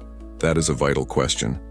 How do we draw the line between healthy skepticism and paranoid fantasy? To even attempt an answer, you have to deliberately turn away from the shadows and look at what the Bohemians do in the light, sometimes quite literally. You find yourself back at that massive outdoor amphitheater you saw earlier, the Grove stage, because to ignore what happens here is to ignore the club's entire stated reason for being, the creation and celebration of art. After wading through the dark, speculative waters of human sacrifice and demonic rites, you need to come up for air and examine a powerful counter-narrative, one built not on whispers but on a century of very loud and very public, within the Grove at least, theatrical tradition. This is the world of the Grove play. While the cremation of care is the most infamous ritual, the artistic centerpiece of each two-week encampment is a massive, original, full-scale theatrical production. This isn't a small-time talent show or a campfire skit. This is a legitimate, professional-level production, and its existence is a well-established, undeniable fact of the club's activities. The tradition of the High Jinks play dates back to 1902, and it represents the most visible link to the club's artistic and bohemian origins. You must try to picture the sheer scale of this. The Grove stage is a state-of-the-art facility, nestled in a natural amphitheater on the side of a redwood-covered hill. It is equipped with sophisticated lighting and sound systems that rival a Broadway theater. For one night during the encampment, this stage becomes the setting for a spectacle that costs hundreds of thousands, sometimes even millions of dollars to produce. There is a full symphony orchestra, composed of members performing an original musical score. The sets are elaborate, often woven directly into the surrounding forest, using the giant redwoods as natural stage columns. The costumes are intricate and professionally designed. And the cast? The cast can number in the hundreds, and every single actor, singer, and dancer on that stage is a member of the Bohemian Club. Imagine it. The man singing a lead tenor role might be the CEO of a Fortune 500 company. The person with a comedic walk-on part could be a former Secretary of State. A Supreme Court justice might be part of the chorus. For months leading up to the encampment, these men, captains of industry, political leaders, financial titans, take time out of their world-shaping schedules to attend rehearsals, learn their lines, and practice their choreography. The plays themselves are grand allegorical affairs. They have titles straight out of mythology or history, like The Triumph of Bohemia, The Fall of Babylon, or St. Patrick at Tara. The themes are lofty, often revolving around the epic struggle between materialism and spirituality, the redeeming power of nature, the bonds of male fellowship, and the triumph of the artistic spirit. On the surface, it is the ultimate expression of the club's motto, "Weaving spiders come not here." It's a space where these men can shed their corporate skins and collaborate on a creative project where the only thing that matters is the quality of the show. This entire tradition serves as the most powerful defense against the darker conspiracy theories. Defenders of the Grove will rightly ask, would a secret cabal of globalists intent on performing blood sacrifices to a demon god really devote this much time, energy, and money to rehearsing an original musical about saving the redwood trees? The idea seems almost comically absurd. The Grove play is the club's Exhibit A for their claim that they are, at heart, just an arts organization for very successful men. However, a lesser-known and more critical theory suggests that you shouldn't dismiss these plays so quickly. This theory argues that the plays are not just harmless art, but are in fact a sophisticated form of propaganda and psychological conditioning, directed at the members themselves. When you analyze the scripts of these plays, which some researchers have managed to do over the years, certain recurring themes begin to emerge. You see a consistent validation of elite rule, a celebration of enlightened leadership guiding the ignorant masses, a contempt for populism and disorder, and a romanticization of a pre-industrial, hierarchical world. In this interpretation, the Grove play is a morality play for the ruling class. By casting themselves as the heroes in these grand mythological dramas, as the wise king, the noble knight, the self-sacrificing artist, they are psychologically reinforcing their own worldview and their own perceived right to rule. The plays become a form of self-mythology. When a play about medieval druids saving a sacred forest from crass commercialism is performed by oil executives and corporate developers, is it really just about trees? Or is it an allegory for how they see themselves, as the wise guardians of civilization, protecting a fragile world from chaos, a chaos they often have a hand in creating? The play isn't just art, it's a tool for ideological cohesion. It's how they teach themselves to wear their crowns. This leaves you with a much more complex picture. The high art of the Grove is undeniably real. The creative effort is immense, but its purpose remains ambiguous. So, is it possible for both things to be true? Could these elaborate plays be both a genuine artistic outlet for stressed-out executives and a sophisticated form of self-mythology? And does the creation of beautiful art, in a way, provide a moral justification, a beautiful veneer, for the immense and often brutal power its creators wield in the outside world? This question of justification, of creating a beautiful and noble story to cover a more complex and pragmatic reality, is perhaps the most sophisticated tool in the Grove's arsenal. It brings you back, full circle, to the very first and most prominent piece of text you would encounter as a member. you find yourself returning to that curious, poetic phrase you see on plaques, in their literature and in their ideology. Weaving spiders come not here. It is the club's foundational commandment, its prime directive. But you now realize it may be the most intricate illusion of them all. On the surface, the meaning is clear, and it's the one the members themselves will offer you with complete sincerity. The phrase is a direct quote from William Shakespeare's A Midsummer Night's Dream. This is the established, literary fact of its origin. In Act 2, Scene 2 of the play, a fairy sings a charm to protect the sleeping queen Titania from all the dangers of the forest. The fairy sings, "Weaving spiders come not here, hence you long-legged spinners hence. Beetles black, approach not near, worm nor snail, do no offense." In its original context, it's a blessing, an incantation to create a perfect, untroubled sanctuary. The Bohemian Club adopted this line to mean that the weaving spiders of the outside world, business deals, political machinations, worldly cares, are forbidden from entering their sacred grove. It is a command to leave work at the gate. It's a beautiful literary sentiment. It reinforces the club's official identity as a retreat for art, fellowship, and nature. But you stand there, in this metaphorical grove, and the words begin to feel hollow. You remember the lakeside talks, where future presidents have launched their campaigns and the country's economic policy is debated off the record.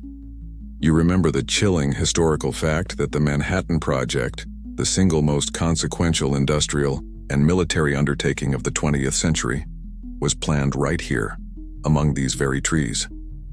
The motto seems to be in direct, blatant contradiction with the known reality of the club's activities.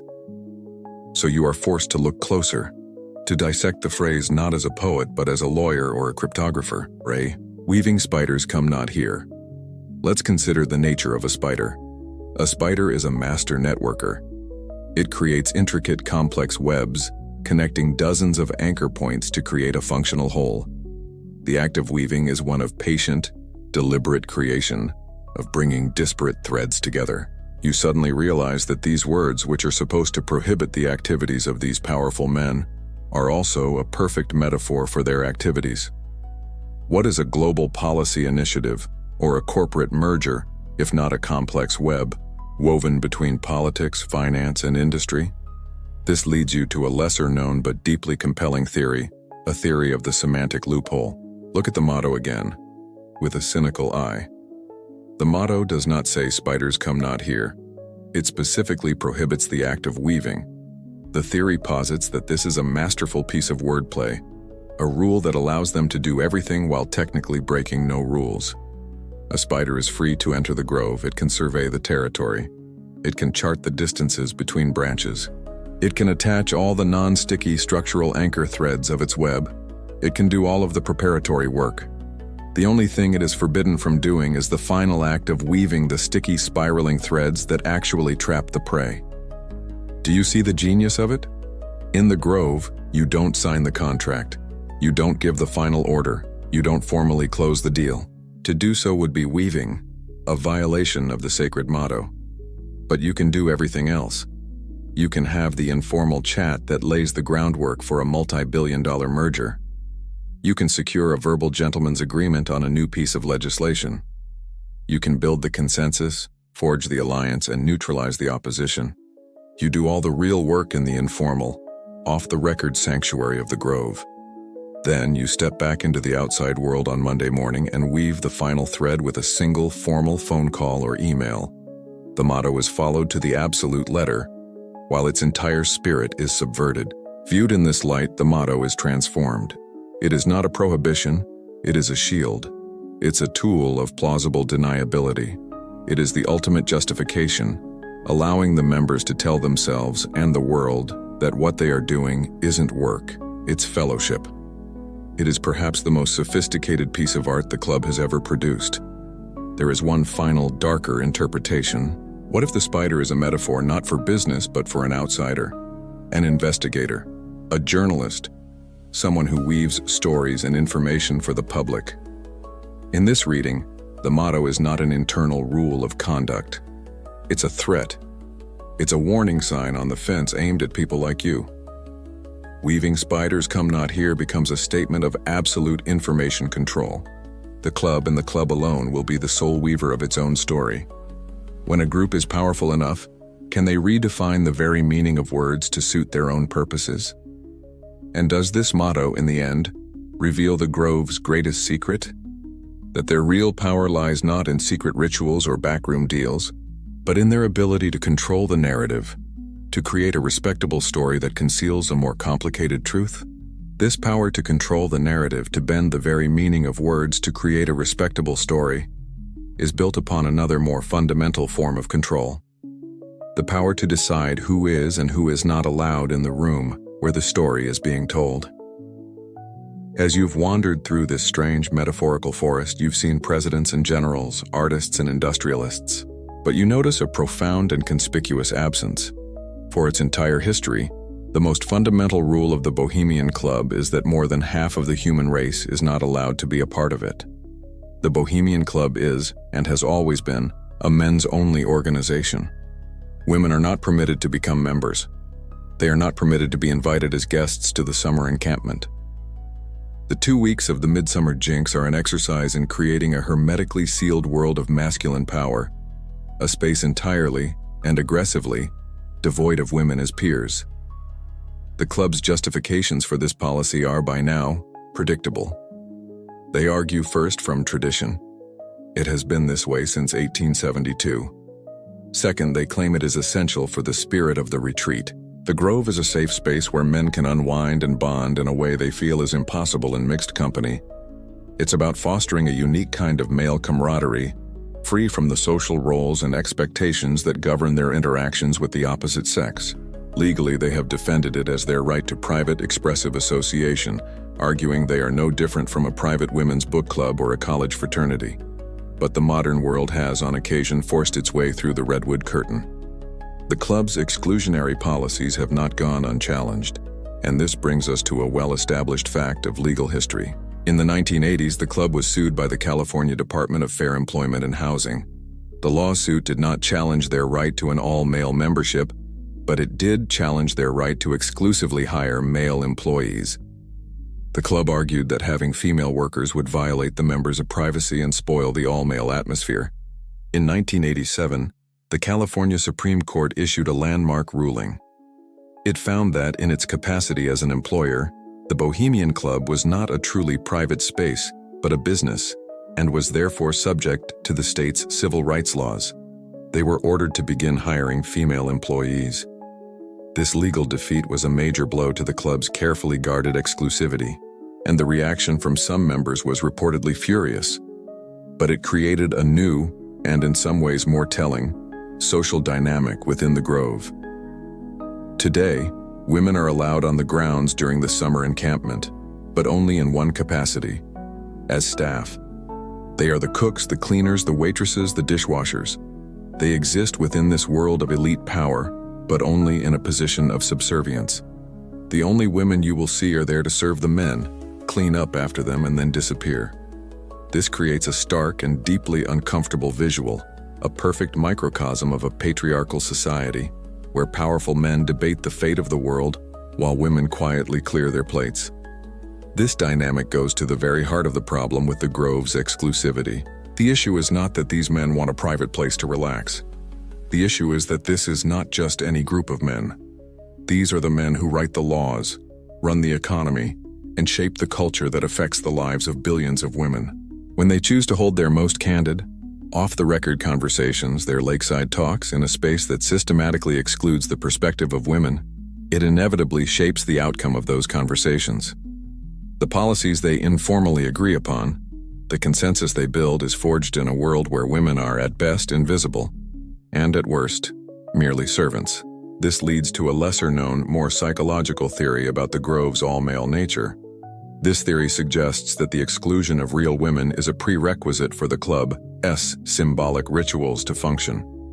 Drawing from Jungian and mythological frameworks, this theory posits that the Grove is a space designed for the ritualistic purging of the feminine principle from its members. Dulcare, the effigy they burn, can be interpreted as the burdensome world of domesticity, morality, and social responsibility. all concepts stereotypically associated with the feminine sphere. By symbolically killing care, they are symbolically killing their own conscience, their own softer side, in order to operate in a purely rational, aggressive, and patriarchal mindset. The presence of actual women as equals would shatter this fragile psychodrama. The ritual requires the absence of the real feminine in order to purge the symbolic feminine. The club does make a small concession to the modern world. At other, much briefer times of the year, they will host a ladies' jinx, where members can bring their wives and families to see the grounds. But these events are described as highly curated, carefully managed affairs. It is not an integration, but a performance. A chance for the men to show off their secret clubhouse before they return to its real business, which must, by definition, happen without women present. This rigid, anachronistic policy, defended in the name of tradition, forces you to ask a critical question about its tangible, real-world impact. In an age where we supposedly understand the value of diverse perspectives, what is the ultimate cost to our society when the most influential off-the-record conversations are held in a space that deliberately and systemically excludes the voices, experiences, and wisdom of half the population?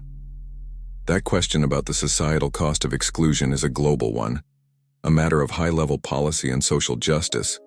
But to find more intimate ground-level answers about what really happens inside the Grove, you have to turn to the only other group of people who are granted a temporary visa to pass behind the redwood curtain: the workers. They are the silent and sometimes not so silent witnesses. They are the cooks, the bartenders, the valets, the janitorial staff. For 2 weeks every summer, they are the invisible infrastructure that makes the entire encampment run. Hundreds of seasonal workers are hired each July, many from the surrounding towns of Sonoma County like Monte Rio and Guerneville. For a small community, the Grove is a major employer, and the jobs are often well paid.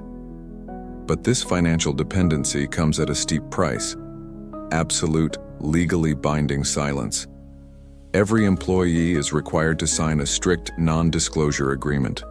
They are forbidden from speaking to the media, from taking photographs, from repeating anything they see or hear. To violate this oath means immediate termination, blacklisting from future employment, and the looming threat of a lawsuit from a club with effectively limitless legal resources. This enforced code of silence creates a culture of fear that permeates the local community. And yet over the decades, stories have inevitably trickled out. They are almost always told anonymously, by a friend of a friend who worked there, or by a former employee years after the fact, their voice disguised in a documentary. These are the whispers from the staff, and while they are notoriously difficult to verify, they paint a consistent and fascinating picture of life inside the Grove. Many of these stories simply confirm the atmosphere of a high-powered fraternity party. Bartenders tell tales of pouring astoundingly expensive liquor for men who are already staggeringly drunk. They describe powerful figures, men you see delivering sober speeches on the evening news, slurring their words, telling crude jokes, and singing off-key around a piano late into the night. They corroborate the tales of public urination as a common, almost celebrated act of masculine freedom. These accounts paint a picture not of a sinister cabal, but of a deeply juvenile and alcohol-soaked retreat for men who desperately want to escape the decorum of their public lives. However, sometimes the whispers hint at something stranger. Cleaning staff have shared vague stories of the bizarre state of the cabins they are sent to tidy up in the mornings. They find remnants of what appear to be private, informal rituals, strange arrangements of objects, cryptic symbols drawn on pads of paper, or elaborate costumes left discarded on the floor. Valets have reported seeing members arrive with unusual items in their cars: masks, robes that look different from the ones in the main ceremony, or chests and boxes that they are instructed not to touch. But the most potent and consequential whispers are the fragments of overheard conversations. A waiter, refilling a water glass, hears a snippet of conversation between a powerful politician and a defense contractor that seems to eerily predict a future military conflict. A bartender overhears an offhand comment between a media mogul and a tech CEO about a corporate merger that hasn't yet been announced. A groundskeeper, trimming bushes near a cabin, hears a heated discussion about an upcoming Supreme Court nomination. These are the whispers that give life to the shadow government theory. They are tantalizing clues that the motto "weaving spiders come not here" is, as suspected, a complete fiction. Of course, the club can dismiss these as misunderstandings or fabrications from disgruntled employees. And this brings us to a well-established fact. Working at the Grove is not always a pleasant experience. The club has faced numerous documented labor disputes and lawsuits over the years, from claims of racial discrimination to wage theft. In 2016, for example, a group of valets filed a class action lawsuit alleging they were denied proper meal and rest breaks and were not paid for all their hours worked.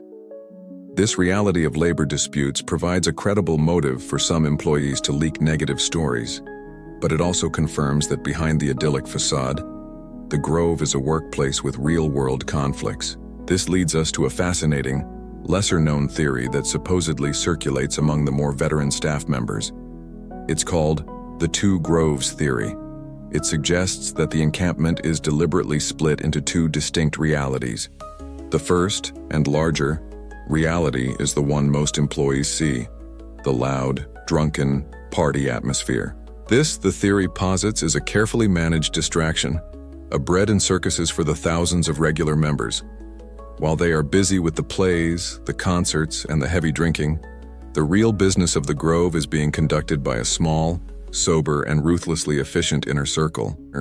This second Grove is a place of quiet, intense meetings that happen in the most exclusive and heavily guarded private camps, like Hillbillies or Mandalay.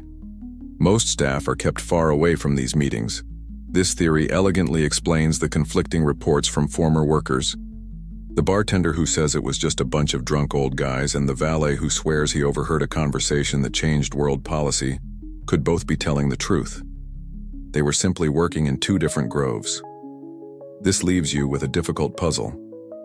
When a wall of secrecy is built with legal threats and financial dependency, whispers and anonymous stories are often the only cracks through which any light can escape. How much weight should we give to these unverifiable accounts? And is the very pattern of these recurring whispers told over decades by different people its own form of evidence pointing to a consistent, hidden truth? That question of patterns of recurring whispers is exactly where you must go next. To truly understand the shadow government theory, you have to pull your focus back from the individual trees, the anecdotes, the rumors, and look at the shape of the entire forest. You stop being a fly on the wall and you become a historical detective. You begin to look at the timeline, not of the Grove's internal activities, but of modern world history itself. The theory alleges that when you do, a disturbing pattern of correlation emerges, a pattern that suggests the Grove is not just a party, but a planning session. The shadow government theory doesn't necessarily mean there's a formal secret council with a chairman and minutes taken in invisible ink. It posits something more subtle and in many ways more plausible.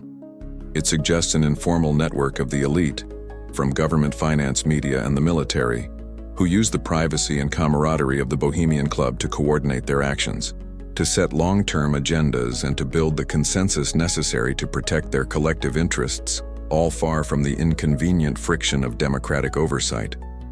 The Grove, in this view, is their clubhouse, their private senate, their strategic planning retreat.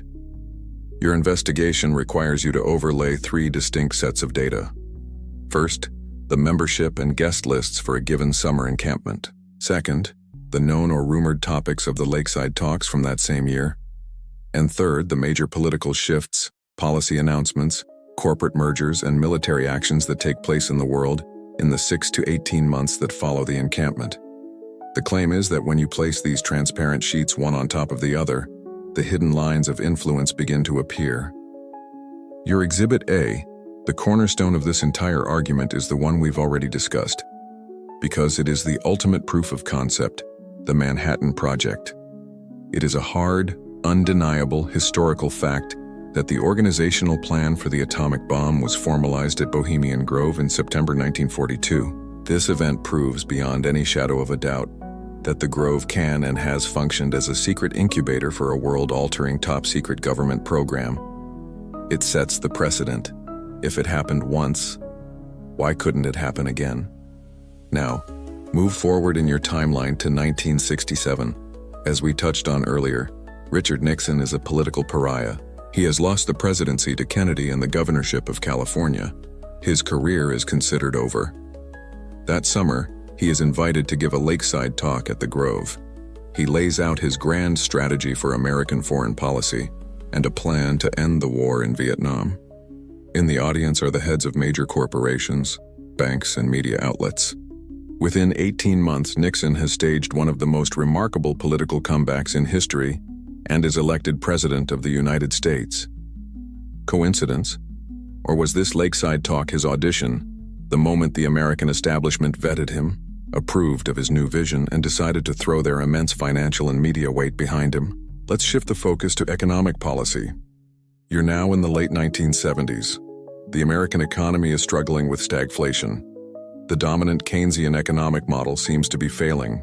At the Grove, influential members like George Shultz and guests like the economist Milton Friedman are reportedly giving lakeside talks championing a new, more radical set of ideas: deregulation, massive tax cuts for the wealthy, and a rollback of the social safety net, all under the banner of supply-side economics. At the time, these are fringe ideas. Just a few years later, a fellow Bohemian named Ronald Reagan is elected president, and these very ideas become the core of Reaganomics, a policy that would define the global economy for the next 40 years. Was the economic revolution of the 1980s born in a university classroom? Or was it sold to the elite in a secret meeting in the woods? This leads you to a lesser-known but critical component of the shadow government theory: the idea of the Grove as an audition stage. The lakeside talks, in this view, are not just about sharing information. They are a primary mechanism for the establishment to vet and select its future leaders. A rising senator, a brilliant general, or a new Federal Reserve nominee might be invited to give a talk. It is their chance to prove themselves in front of the real arbiters of power. Are they poised? Do they have the correct worldview? Can they be trusted to act in the establishment's best interests? A successful talk can put you on the fast track to a cabinet position or even the presidency. A poor performance, a sign that you are not truly one of them, can quietly end a promising career. The Grove becomes the secret, informal personnel department of the ruling class. Of course, you must consider the obvious and powerful counter-argument: correlation does not equal causation. These men are the leaders of the world. Of course, the topics they discuss at the Grove will be the same topics that shape world events. The Grove, their defenders would argue, is simply a reflection of the zeitgeist among the elite, not its secret author. The rebuttal from investigators is simple and direct. It's about the timing and the secrecy. Why do these revolutionary ideas so consistently appear at the Grove before they enter the mainstream political debate? The secrecy is the key. It allows the leaders of every major sector of society to get on the same page, to build a unified, impenetrable front before a policy is ever subjected to public scrutiny. The democratic process is reduced to a mere formality, a public relations campaign to sell a decision that has already been made in private. When you see this consistent pattern, a secret meeting of powerful men, a private discussion of a new idea, and the subsequent emergence of that idea as global policy, where do you draw the line between coincidence and conspiracy? At what point does a series of convenient correlations become in itself a convincing body of evidence for a hidden, coordinated hand shaping our world? Whether that hidden hand shaping our world is real or just a phantom projected by our fears, you are still left with the men themselves. You must now shift your focus from the external world of politics and history to the internal world of the human mind. You have to try and get inside the heads of these bohemians and grapple with the profound psychological puzzle, the almost unbelievable cognitive dissonance that lies at the very heart of the Grove. How can one man be two completely different people? Consider the contradiction. By day, these men are the pillars of the rational world. They are the CEOs of publicly traded companies, legally bound by fiduciary duty and accountable to shareholders. They are five-star generals who command the most complex, technologically advanced military in human history. They are presidents and prime ministers who must project an aura of absolute stability and sober responsibility to the entire world. Their public lives are exercises in control, logic, and meticulous calculation. And yet for 2 weeks every July, these same men travel to a remote forest to wear robes, chant at a 40-foot concrete owl, participate in a mock human sacrifice, and by numerous accounts drink to excess and behave like college freshmen. How does a single human brain contain both of these realities? How does the man who approved a multi-trillion-dollar federal budget one week justify shouting arcane incantations in the woods the next? The simplest psychological explanation is a powerful coping mechanism known as compartmentalization. You can think of it as creating separate, walled-off boxes in your mind. In one box, you are the serious, responsible leader. In another, you are a bohemian, a fun-loving artist at summer camp. The rules, beliefs, and behaviors of one box are not allowed to bleed into the other. The Grove is the ultimate psychological hall pass, a space where the normal rules of their identity do not apply. You can see this contradiction perfectly embodied in one of the Grove's most devoted historical members, President Herbert Hoover. This is a well-established fact. Hoover's public persona was one of grim, stoic seriousness. He was a Quaker, an engineer by trade, a man of logic and order who presided over the Great Depression with a famously dour disposition. Yet, this same man adored the Bohemian Grove. He was a passionate member of his camp, which was ironically named Caveman. He looked forward to the encampment all year, once calling the Grove plays and music the finest in the world. This image of the grim president who seemed allergic to fun, secretly delighting in wearing costumes and participating in bizarre forest theatricals, is the quintessential example of the Bohemian cognitive dissonance. But perhaps it's not a contradiction at all. A more critical theory would argue that this behavior is not an escape from their power, but the ultimate expression of it. In this view, the real pinnacle of power is not having to follow the rules that bind everyone else. This includes the rules of conventional, rational behavior. For the elite, the freedom to engage in rituals that would get an ordinary person ostracized or even psychologically evaluated is a powerful demonstration of their own exceptionalism. The act of performing the bizarre ritual becomes a way of reinforcing their status as a separate and higher class of human being. They are telling themselves and each other that the normal standards of the world simply do not apply to them. This leads to an even darker, lesser-known psychological theory: the idea of catharsis through transgression.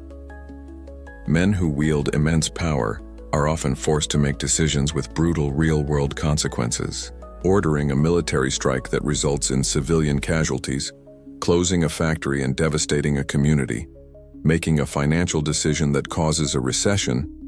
These actions can create a heavy psychological burden. This theory suggests that the strange rituals and juvenile behavior at the Grove serve as a form of psychological release valve. By engaging in controlled, safe, and ultimately meaningless transgressions, a mock sacrifice, public urination, drunken foolishness, they achieve a cathartic release for the very real and serious transgressions they commit in their professional lives. The small, silly sins of the Grove become a stand-in, an outlet for the great and terrible sins of the boardroom and the situation room, and you cannot discount the simple, overwhelming power of groupthink.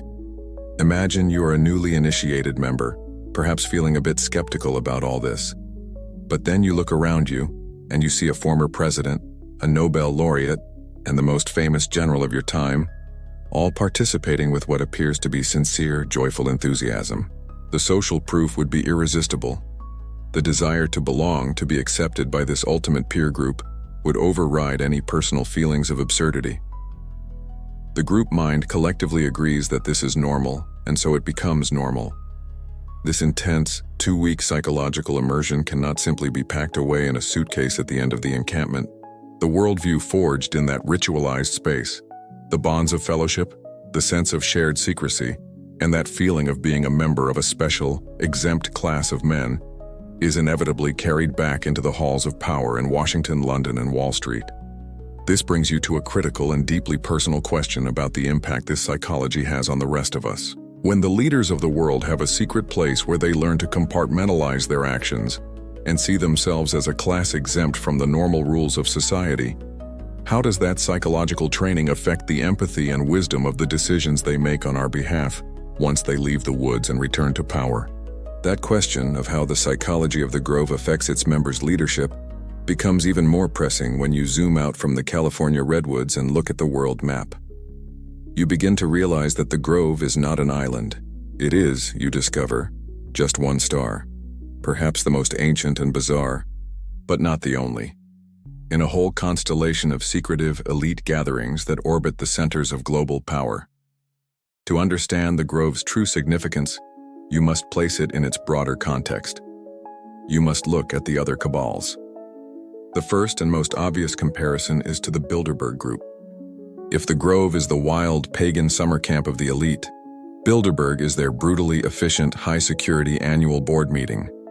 Founded in 1954, it's an annual, invitation-only conference of roughly 130 of the most powerful people in finance, media, academia, and politics from North America and Western Europe.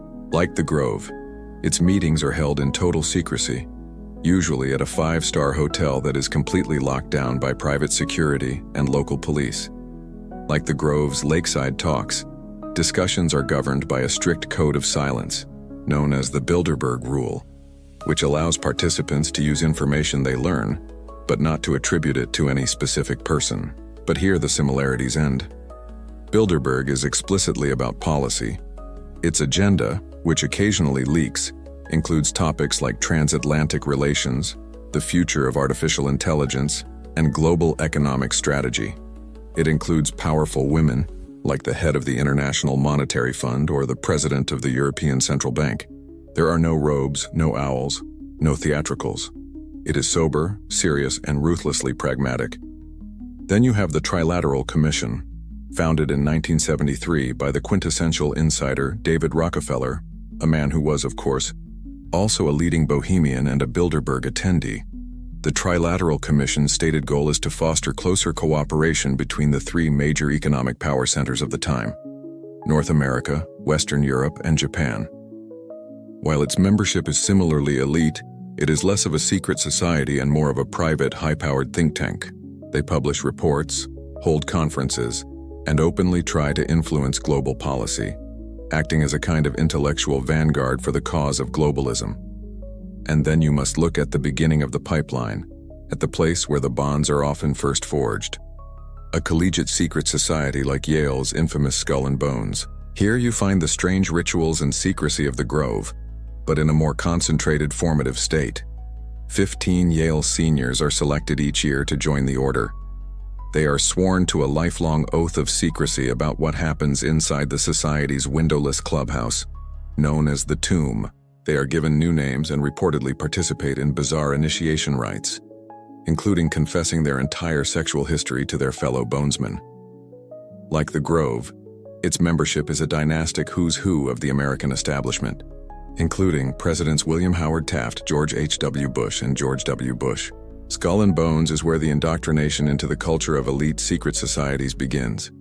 What is most damning and what serves as the undeniable, well-established fact of this entire ecosystem is the immense and constant overlap in membership between these groups. It is not an either-or proposition. The most powerful people are members of multiple groups.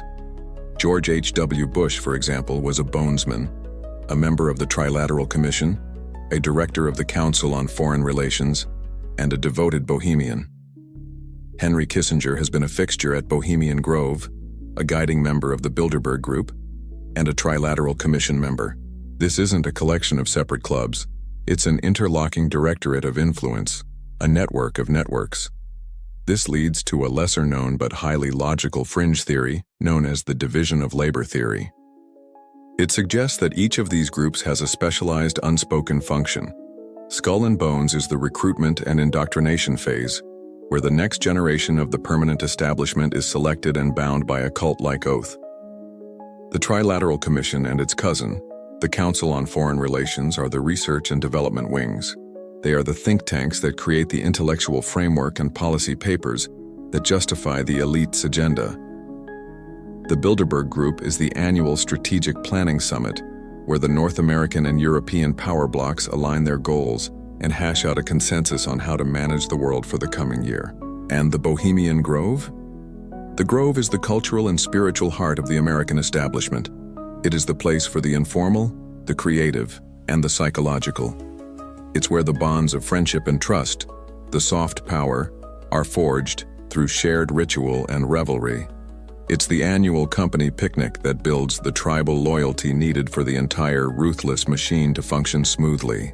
When you see that these are not isolated clubs but an interlocking system of influence with members moving seamlessly from a secret ritual in one to a secret policy debate in another, you have to ask, does this network function as a benevolent force for global stability as its members would claim?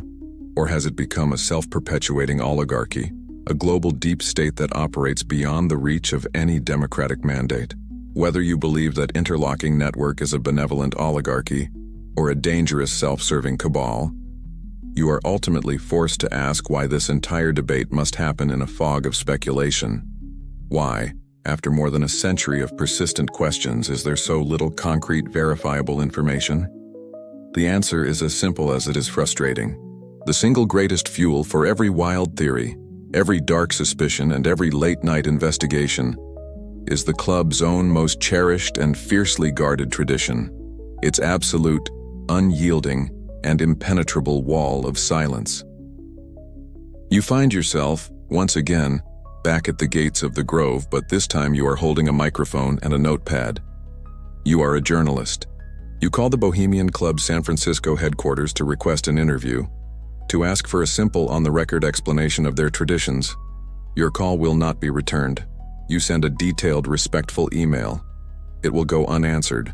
You show up at the gate in Monte Rio during the encampment and ask to speak to a representative. You will be politely but firmly told to leave the private property immediately. This is the club's unshakable media policy. They do not engage. They do not explain. They do not comment. This isn't a passive silence. It is an active, aggressive, and strategic refusal to participate in any form of public discourse about their activities. This institutional no comment creates a profound and powerful information vacuum. And you know from both physics and human nature that a vacuum cannot exist for long. It will inevitably be filled. When you present the human imagination with a tantalizing collection of known facts, the most powerful men in the world, a secret 2,700-acre forest retreat, a 40-foot stone owl, bizarre robed rituals, and then you combine it with a complete and total absence of official explanation, the result is predictable. That vacuum becomes filled with speculation. And because the most dramatic stories are always the most compelling, the speculation will naturally rush towards the most extreme, the most lurid, and the most sinister possibilities. The theory of a harmless fraternity prank has to compete with the much more exciting story of a Moloch-worshipping death cult. In the absence of facts, the better story always wins.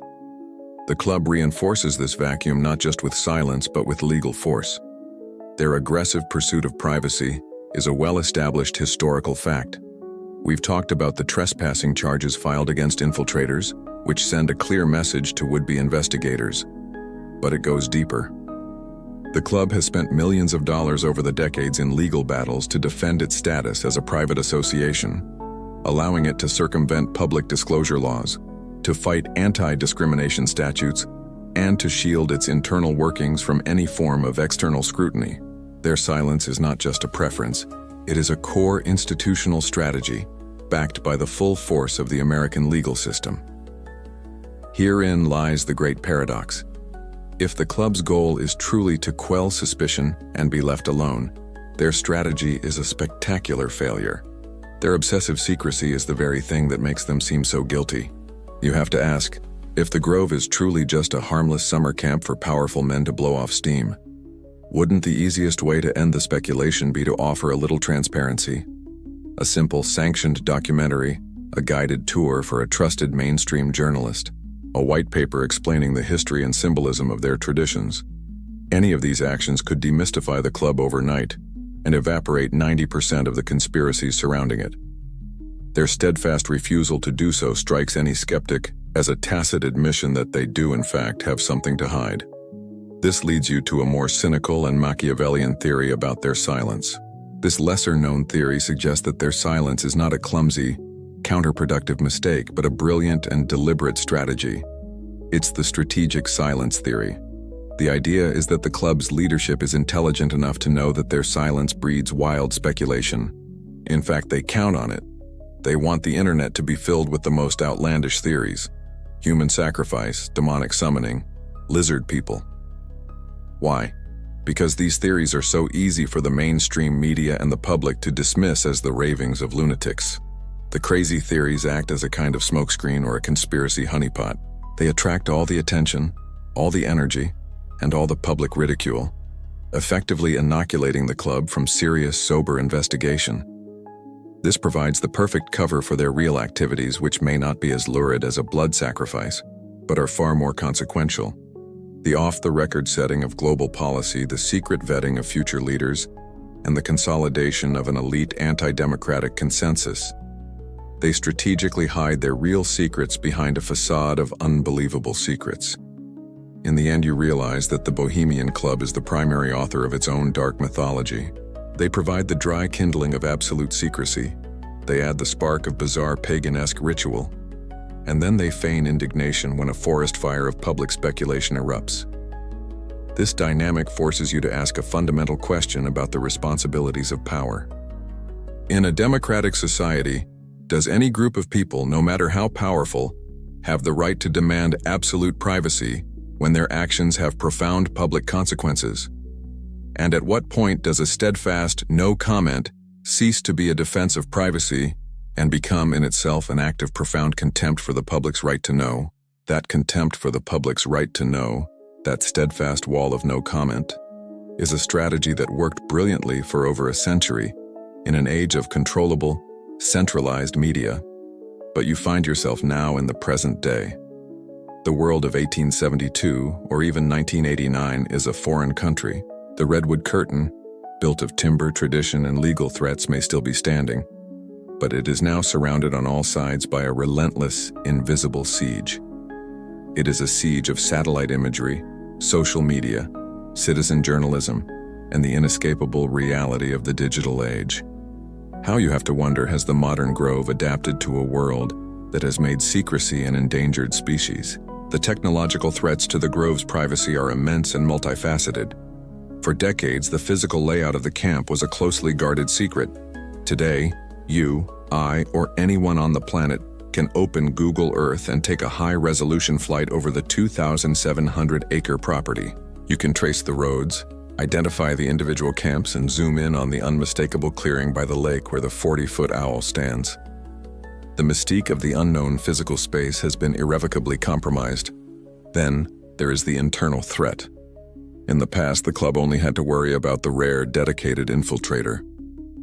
Today, every single person who enters those gates, not just the members but the hundreds of kitchen staff, cleaners, and valets, is carrying a potential espionage device in their pocket. A single, forbidden smartphone picture of a famous politician in a compromisingly drunken state, uploaded to X or TikTok, could cause a global scandal in a matter of minutes. The club's non-disclosure agreements can punish a leaker after the fact, but they cannot stop the light-speed spread of information once it has escaped. And of course, there is the threat from above. We've spoken of the club's own security drones, but the proliferation of cheap, high-quality consumer drones means that any local resident or determined investigator can, with minimal risk, send their own silent eye in the sky over the encampment, potentially capturing footage that would make Alex Jones' grainy video look like a relic from the Stone Age. In the face of these threats, the Grove has had to adapt, and the most significant adaptation is reflected in its guest list. This is a well-established fact, confirmed by leaked membership rolls and guest lists from recent years. The old guard of Wall Street bankers, oil barons, and Republican politicians is still very much present, but they are now joined by a new and arguably more powerful elite, the titans of Silicon Valley. The heads of Google, the founders of AI companies, venture capitalists who control the flow of digital innovation, and even the executives of major social media platforms have all reportedly been in attendance. This influx of new blood has fundamentally changed the nature of the power concentrated at the Grove. The conversations around the campfires and at the lakeside talks are no longer just about troop movements and interest rates. They are now about algorithms, data mining, the regulation of artificial intelligence, and the weaponization of information. The irony is profound. The masters of the new world of radical transparency and data collection now gather at the world's most secretive club to discuss the future of their industries, far from the prying eyes of the public they so meticulously monitor. This leads to a lesser-known but chillingly logical fringe theory for our time, the theory of the digital grove. It posits that in an age of constant surveillance, the physical encampment is becoming too risky to be the primary venue for sensitive discussions. The theory suggests that the club now maintains a highly secure, encrypted, invitation-only digital network, a dark social media for the ruling class. This Grove 2.0 would be where the real-time coordination and off-the-record conversations happen year-round. The 2-week summer encampment, then, is slowly transforming. It is becoming less of a strategic planning session and more of a vital social and ritualistic event, designed to reaffirm the personal bonds and the shared ideology, the culture, that makes the digital network possible. The physical grove becomes the symbolic heart that powers a much larger, invisible, and far more efficient virtual network. The shifting political landscape also presents a challenge. For decades, the Grove was the unofficial heart of the mainstream Republican establishment. But the rise of a more populist, anti-establishment conservative movement has created a schism. To this new wing of the party, the Grove represents the very deep state swamp they have vowed to drain. This raises a fascinating question about the club's current political influence. Is it still the undisputed kingmaker of the American right? Or is it becoming a relic, the headquarters of a fading brand of establishment power? And yet, despite all these challenges, the technology, the new membership, the political shifts, the Grove endures. The waiting list to join is still said to be decades long. The allure of its exclusivity, of being invited into the ultimate inner circle, remains as powerful as ever. For a new tech billionaire, an invitation is the final proof that they have transcended mere wealth and have been accepted into the ranks of the permanent ruling class. This brings you to a final, critical question about the Grove's future.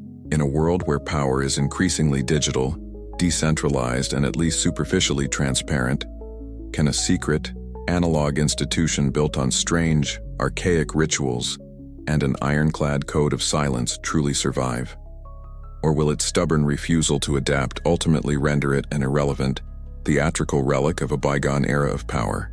Whether this strange, archaic institution becomes an irrelevant relic or evolves into a new digital form, you are still left here today with the central mystery. After this long journey through the darkened woods, after weighing the eyewitness accounts, the historical precedents, the symbolic analyses, and the swirling clouds of speculation, you must take a step back and decide for yourself. You find yourself standing before 3 distinct doors. Behind each is a possible reality, a potential answer to the question of what the Bohemian Grove truly is. The first door is labeled the Hangout. This is the official story, the simplest explanation. If you open this door, you find a world that is eccentric, anachronistic, and ultimately harmless. It is a summer camp for the world's most overworked men, a place where they can escape the crushing pressures of their public lives. The bizarre rituals are nothing more than elaborate, century-old theatrical productions, a nod to the club's artistic origins. The heavy drinking and juvenile behavior are just men blowing off steam. The secrecy is not to hide a conspiracy, but to protect a precious space of privacy where they can be silly without judgment. The evidence for this view is compelling in its simplicity. You have the club's history as an arts organization and the undeniable high quality of their Grove plays. This explanation requires no belief in the occult or in a grand conspiracy. It is the Occam's razor solution. The simplest answer is probably the correct one. You turn to the second door. This one is labeled the Hub. This is the political and economic interpretation, the shadow government theory. When you push this door open, you do not see devil worshippers. You see the world's most ruthless and efficient networkers. The fun, the art, and the rituals are not the point. They are the social lubricant for the club's true purpose. This is the off-the-record clubhouse where the global agenda is set. It's where new leaders are vetted and approved, where new policies are incubated, and where the titans of supposedly competing industries coordinate their efforts. The Grove, in this reality, is less about a good time and more about the maintenance and extension of the power of a tiny, self-perpetuating global elite. The evidence here is powerful and grounded in history. You have the well-established fact of the Manhattan Project meeting, which proves the Grove can be used for this purpose. You have the undeniable correlation between lakeside talks and major shifts in global policy. You have the immense concentration of power in one place at one time. This theory doesn't require a belief in magic, only a belief in the rational self-interest of powerful men. Then you face the third door. It is darker than the others and it is labeled the horror. This is the path of the deepest conspiracy, the occult interpretation. When you peer through this door, you see a genuine cabal. The rituals are not symbolic. They are sincere expressions of a dark, pagan belief system. The 40-foot owl is not a mascot. It is an idol. The cremation of care is not a play. It is a ritual with real magical intent. The goal is not just worldly power, but perhaps something more sinister, gained through esoteric occult practices. This is the world of Moloch worship, of effigy magic, and, in its most extreme versions, of real human sacrifice. The evidence for this reality is admittedly circumstantial and speculative, but deeply unsettling. It relies on the dark pagan aesthetics of the rituals, the visual parallel between the ceremony and ancient accounts of Moloch worship, and the extreme, almost fanatical secrecy that seems to defy any rational explanation. You stand back and look at the three doors and you realize they may not be mutually exclusive. Perhaps the truth of the Grove is a layered reality. For the vast majority of its 2,500 members, the CEOs of mid-level companies, the retired politicians, the wealthy lawyers, it is and always will be just door number one. They are there for the party, the networking, and the prestige. They are the audience, the respectable cover. For a smaller, more powerful inner circle, the Kissingers, the Rockefellers, the heads of the CIA, the Grove is absolutely door two. They are the ones who use the party as a venue for the serious business of running the world. And perhaps, just perhaps, for a tiny elite core at the very center, an inner sanctum that even most members don't know exists, it is door number three. They use the political maneuvering as cover for their own, much stranger and darker purposes. This layered model is the only one that seems to account for all the conflicting evidence. Ultimately, you realize that it might not matter which door you believe leads to the absolute truth.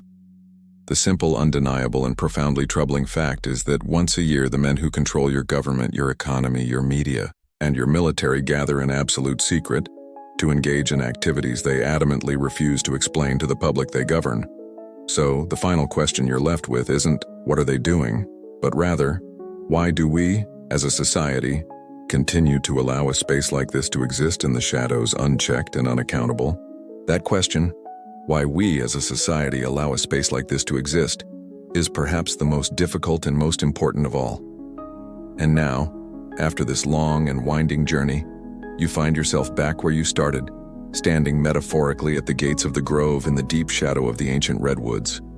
The air is still cool, the scent of damp earth and pine is still heavy, but after everything you have seen and heard, the profound silence that emanates from within the woods feels different. It is no longer a passive quiet, but an active, deafening statement of power, a power that doesn't need to explain itself. We began with a simple question: what happens here? To find an answer, we traveled back to the club's surprisingly innocent artistic beginnings in a dusty, Gilded Age San Francisco, and watched its inevitable transformation into a private playground for the global plutocracy. We have walked the grounds in our minds, mapping the sprawling campus from the dozens of elite private camps to the serene, artificial lake where the world's agenda is discussed in off-the-record lakeside talks. We have stood at the foot of the hulking 40-foot owl, a silent concrete god presiding over the encampment's spiritual heart. We have witnessed through the grainy lens of a hidden camera the Grove's most infamous ritual, the cremation of care. We have analyzed the robed figures, the funeral barge, the burning effigy, and the pre-recorded screams, and we have weighed the club's official explanation that it is merely a century-old theatrical tradition, a form of hijinks, against the deeply disturbing theories that it is a mock pagan sacrifice to a demon god. We have sifted through the evidence, We have listened to the whispers of former employees who speak of debauchery and overheard conversations of immense consequence. We have examined the historical record and found the chillingly well-established fact that the plan for the atomic bomb, the most destructive weapon in human history, was formalized in this very sanctuary. This fact alone prevents us from ever dismissing the Grove as simply a harmless party. It is a place of undeniable, world-altering consequence, and we are left with a complex, layered understanding of what this place might be. Perhaps the most plausible reality is the one that accommodates all the conflicting evidence. The theory of multiple groves existing in one space, a festive, drunken hangout for the majority of its members, providing the perfect cover for the serious, agenda-setting hub of influence operated by its inner circle. And just maybe, that hub of influence provides the perfect cover for something even stranger. A core of true believers who see the rituals as something more than mere theater. In the end, you are left to contemplate the power of secrecy itself. The redwood curtain, you realize, does more than just keep the public out. Its primary function is to create and sustain a separate reality for the men inside.